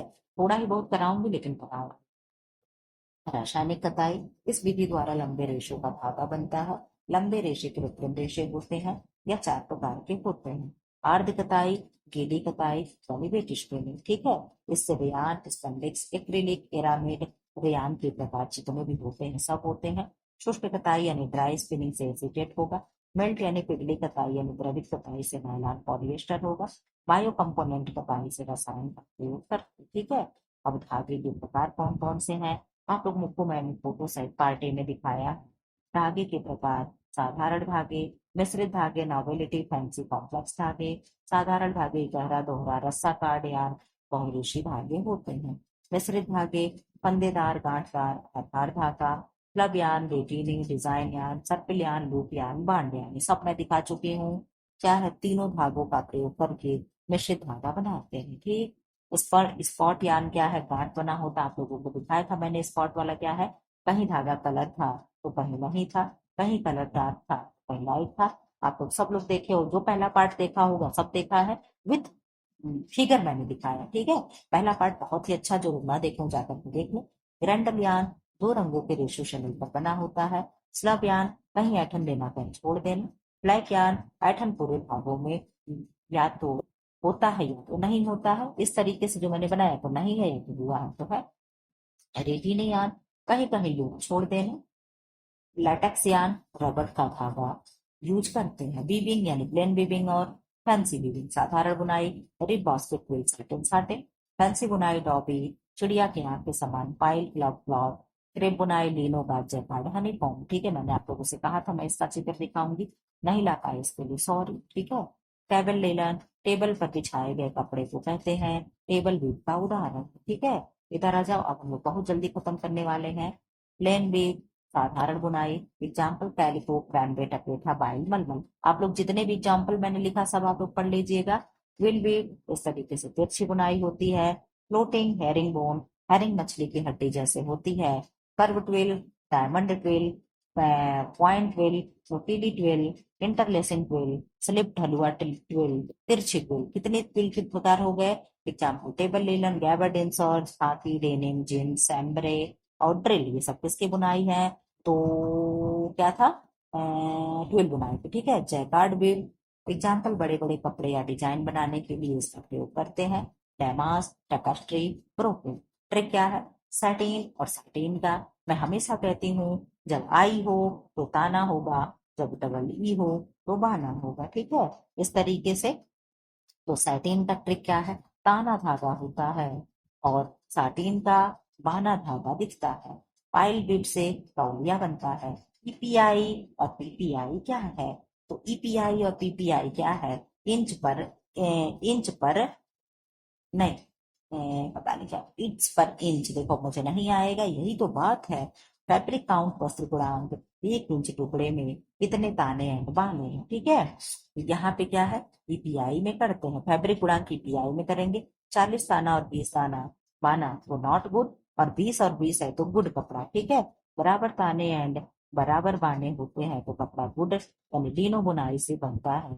गॉस पट्टी गुड एग्जाम्पल है। 24 गुड़े 24, ताना एंड बाना। अब परिसज्जा हो गया। वस्त्र पे परिसज्जा वर्गीकरण, आधारभूत परिसज्जा यांत्रिक मशीन द्वारा, विशिष्ट परिसज्जा रासायनिक केमिकल द्वारा, ठीक है। परिसज्जा यांत्रिक में क्या है? बिटलिंग, लीलन में टूटना, बेइंग भारण, बेइंग नहीं बेटिंग होगा, ठीक है। शिल्क में कैलेंटिंग चिकना करना, सीजिंग सतह को झुलसाना, टेंटिंग लंबाई चौड़ाई बराबर करना, नैपिंग वस्त्र को उठाना, स्टफिंग कड़ा करना, ठीक। इतना मैंने रटा दिया, आप तो प्रश्न झूठे खोज रहे हो। क्या क्रेपिंग? क्रेपिंग क्रेपिंग करने लिखने का कट गया होगा ऊपर। सनफोराइजिंग, व्यापारिक चिन्ह कपड़ा सिकुड़ेगा नहीं। ग्लेजिंग, वस्त्र को अत्यधिक चमकदार बनाना। मोयरिंग, लहरदार नमूना बनाना। एम्बोसिंग, पेंटिंग है जो प्रेस करने पर फूल जाता है, ठीक है। एक सेकंड भाई। रासायनिक परिसज्जा में क्या है? मर्सराइजेशन, कॉटन पर कास्टिंग सोडा का प्रयोग होता है। क्रीज रेजिस्टेंस से निपटना पड़े। वाटर प्रूफ रेनकोट छाता, ठीक। मोथ प्रूफ कीड़े ना लगे। म्यूल्ड प्रूफ फफूंदी ना लगे। टर्पेंटाइल फॉर्मेल्डिहाइड का प्रयोग करते हैं। फायर प्रूफ अमोनियम सल्फेट की परत बिछा देते हैं, ये चीजें बहुत इंपॉर्टेंट है। ब्लीचिंग में hydrogen peroxide, wool and silk, sodium hypochlorite cotton और लिनन पे। रंगाई और डाई यानी प्रिंटिंग, अब क्या है? मॉडर्न रंग बंधे बंधक को डाई को फिक्स करता है, ठीक है। अब डाइंग, रंगाई की अवस्था, यहाँ पे देख लो आप लोग। रेशे को रंगना, स्टाफ डाई, प्राकृतिक रेशे रंगना, टॉप डाई ऊन को रंगना, और टॉप डाई आर्टिफिशियल फाइबर को रंगना, ठीक। अब क्या है? यार्न, धागा, screen dye, package dye, warp beam dye, space dye. Fabric यानी कपड़ा, beam dye, piece dye, cross dye, union dye और पैड डाई, ठीक है। डाई के प्रकार नेचुरल और सिंथेटिक, ठीक। इधर आ जाओ। नेचुरल डाई यानी प्रकृति का रंग, प्लांट से, एनिमल से और मिनरल से। तो प्लांट से हरसिंगार हो गया, मेहंदी हो गया, आप लोगों ने देखा। एनिमल से टायरिन पर्पल मछली हो गई, और मिनरल से पोटेशियम फेरोसाइनेट एंड आयरन सल्फेट हो गया, जिससे पर्शियन ब्लू बनता है, ठीक है। अब क्या है? देख लो, एक बस ये लास्ट हो जाएगा, चलो। मेरे भी जी को लगा कब आप लोगों का खत्म हो जाए। नील, नील क्या है? अल्ट्रामराइन सबसे सुरक्षित, पर्सियन, पेनालियन सर्वाधिक उपयोग होता है, इंडिगो, ठीक है। सिंथेटिक डाई, खोज विलियम हेनरी पार्किंस ने 1856 में। संश्लेषित रंगों की खोज की। सेलुलोज के लिए नॉट गुड, सेलुलोज पर गुड होता है, ठीक है। अच्छा देख लो मैंने क्या लिखा है। सेलुलोज के, अच्छा अच्छा अच्छा अच्छा अच्छा अच्छा, अपने लिखने के सवाल। एसिड क्या है? सेलुलोज के लिए नॉट गुड, बेसिक सेलुलोज के लिए गुड होता है। अम्ली सबसे अच्छा प्रभाव उन पर होगा, सिल्क पर भी होगा। क्षारी सबसे सात्विक हो जाते हैं, ठीक है। नेचुरल यानी न्यूट्रल यानी उदासीन रंग, बैट सेलुलोज को रंगते हैं। सल्फर डाई, डायरेक्ट डाई और डबल गुड, ठीक है। ये सेलुलोजिक फाइबर रंगा जाता है उदासीन से। Example cotton, linen, rayon. स्पर्श डाई मैन मेड फाइबर को रंगते हैं। रिएक्टिव डाई सेलुलोजिक फाइबर को रंगते हैं। बैट डाई सेलुलोजिक पर रंगते हैं। सल्फर डाई सेलुलोजिक पर रंगते हैं। जल में घुलनशील डाई और जल में अघुलनशील। घुलनशील डाई कौन सी है? ईबीडीआर। क्या है? ईबीडीआर। एक बार और मैंने आप लोगों को ट्रिक लिखाया था। ईबीडीआर क्या है? Acid dye, basic dye, direct dye, reactive dye. Protein acrylic और नायलॉन पर रंगते हैं, सेलुलोज पर करते हैं बेसिक, और डायरेक्ट सेल्यूलोज पर करते हैं, ठीक है। Vat dye, disperse dye, sulphur dye, azo dye जल में क्या है, अघुलनशील है, ठीक है। इसका ट्रिक आप लोग याद कर लेना ना, तो ये अपने आप याद हो जाएगा। ये बहुत ही कंफ्यूजन क्रिएट करता है कि जल में घुलनशील डाई क्या है, तो आप याद कर लोगे एबीडीआर। क्या होगा, एबीडीआर, एसिड डाई, बेस डाई और डायरेक्ट डाई और रिएक्टिव डाई, ये क्या है, जल में घुलनशील है। तो बाकी बैट हो गया, डिस्पर्स हो गया, सल्फर हो गया, जो हो गया, क्या हो गया, अघुलनशील होगा, ठीक है। यहाँ आ जाओ, प्रिंटिंग यानी छपाई। Method of printing, block printing, stencil printing, roller printing, screen printing, block printing. पृष्ठभूमि और नमूना दोनों एक साथ रंगते हैं। डुप्लेक्ट प्रिंटिंग में कपड़े दोनों रंगे जाते हैं। ब्लाटिंग, बाटिक प्रिंटिंग और डाई, टाई एंड डाई। इधर क्या है, स्टाइलिश प्रिंटिंग, ठीक है। डायरेक्ट स्टाइल यानी प्रत्यक्ष। रेजिस्ट अवरोधक, और क्या है, डिस्पर्स नहीं डिस्चार्ज रंगाई, ठीक है, रंग को हटा देते हैं ब्लीच करके। इस तरीके से देखो मैंने बनाया है, ठप्पा लगाते हैं, ठीक क्या है, ठप्पा लगा देते हैं। और टाई और डाई, देखो मैंने कैसे ठप्पा उप्पा भी बनाया है, ठीक है। अपने हाथ से वाकई नोट्स बनाने का एक अपना ही अलग होता है, ठीक है। आप लोग जो काहिल हो, कामचोर हो, जो नहीं करना चाहते हो, ठीक है। बेसिक डाइज, मूल रंग, बैड डाई, पैटाइनिक डाई भी कहते हैं। धनात्मक डाई होती सबसे अच्छी होती है, एक्रेलिक फाइबर के लिए जल में घुलनशील होती है। बेड डाई या पैटर्न कॉटन, लीलेन और रेयान के लिए अच्छे होते हैं, जल में अघुलनशील होता है। इसका उपयोग अन्य कपड़ों जैसे ऊन, नायलॉन, एक्रिलिक को डाई करने के लिए मॉर्डेंट के साथ किया जाता है, ठीक। इस तरीके से अभी भी कुछ हुआ नहीं है, आप लोग भी अपना नोट्स तैयार कर सकते हो, ठीक है। अपने नोट्स से पढ़ने की बात कुछ अलग होती है, जब नौकरी लग जाएगी ना तो आप अपना नोट्स पलट करके देखोगे तो आप कहोगे कि वाकई मैंने मेहनत किया था, मैंने पढ़ा था। अच्छा आप लोग बताना, जो चीजें मैंने आपको अपनी किताब में पढ़ाई, जो अभी वो किताब मैंने जो भी जिसी से भी मैंने पीडीएफ मांगा हो, पेज मांगा हो, क्या वो और मेरा नोट्स मैच कर रहा है कि नहीं कर रहा है। आप लोगों को ये तो नहीं लगे उसी नोट्स किताब से देख करके मैं अपने नोट्स बना, बिल्कुल नहीं, ठीक है। मेरा नोट्स क्या है, पढ़ पढ़ करके, समझ समझ करके, अलग अलग किताबों से बनाया हुआ ये नोट्स है, ठीक है।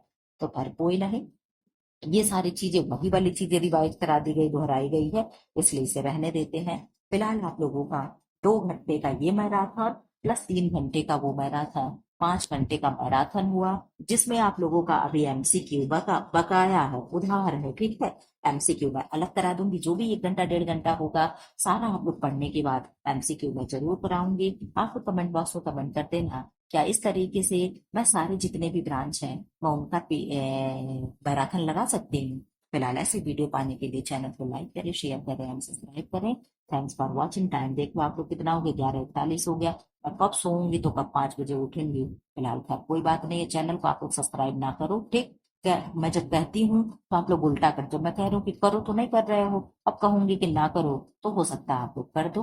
फिलहाल ऐसे वीडियो पाने के लिए चैनल को लाइक करें, शेयर करें एंड सब्सक्राइब करें। थोड़ा सा जग करके आप लोग भी पढ़ लो, ठीक है।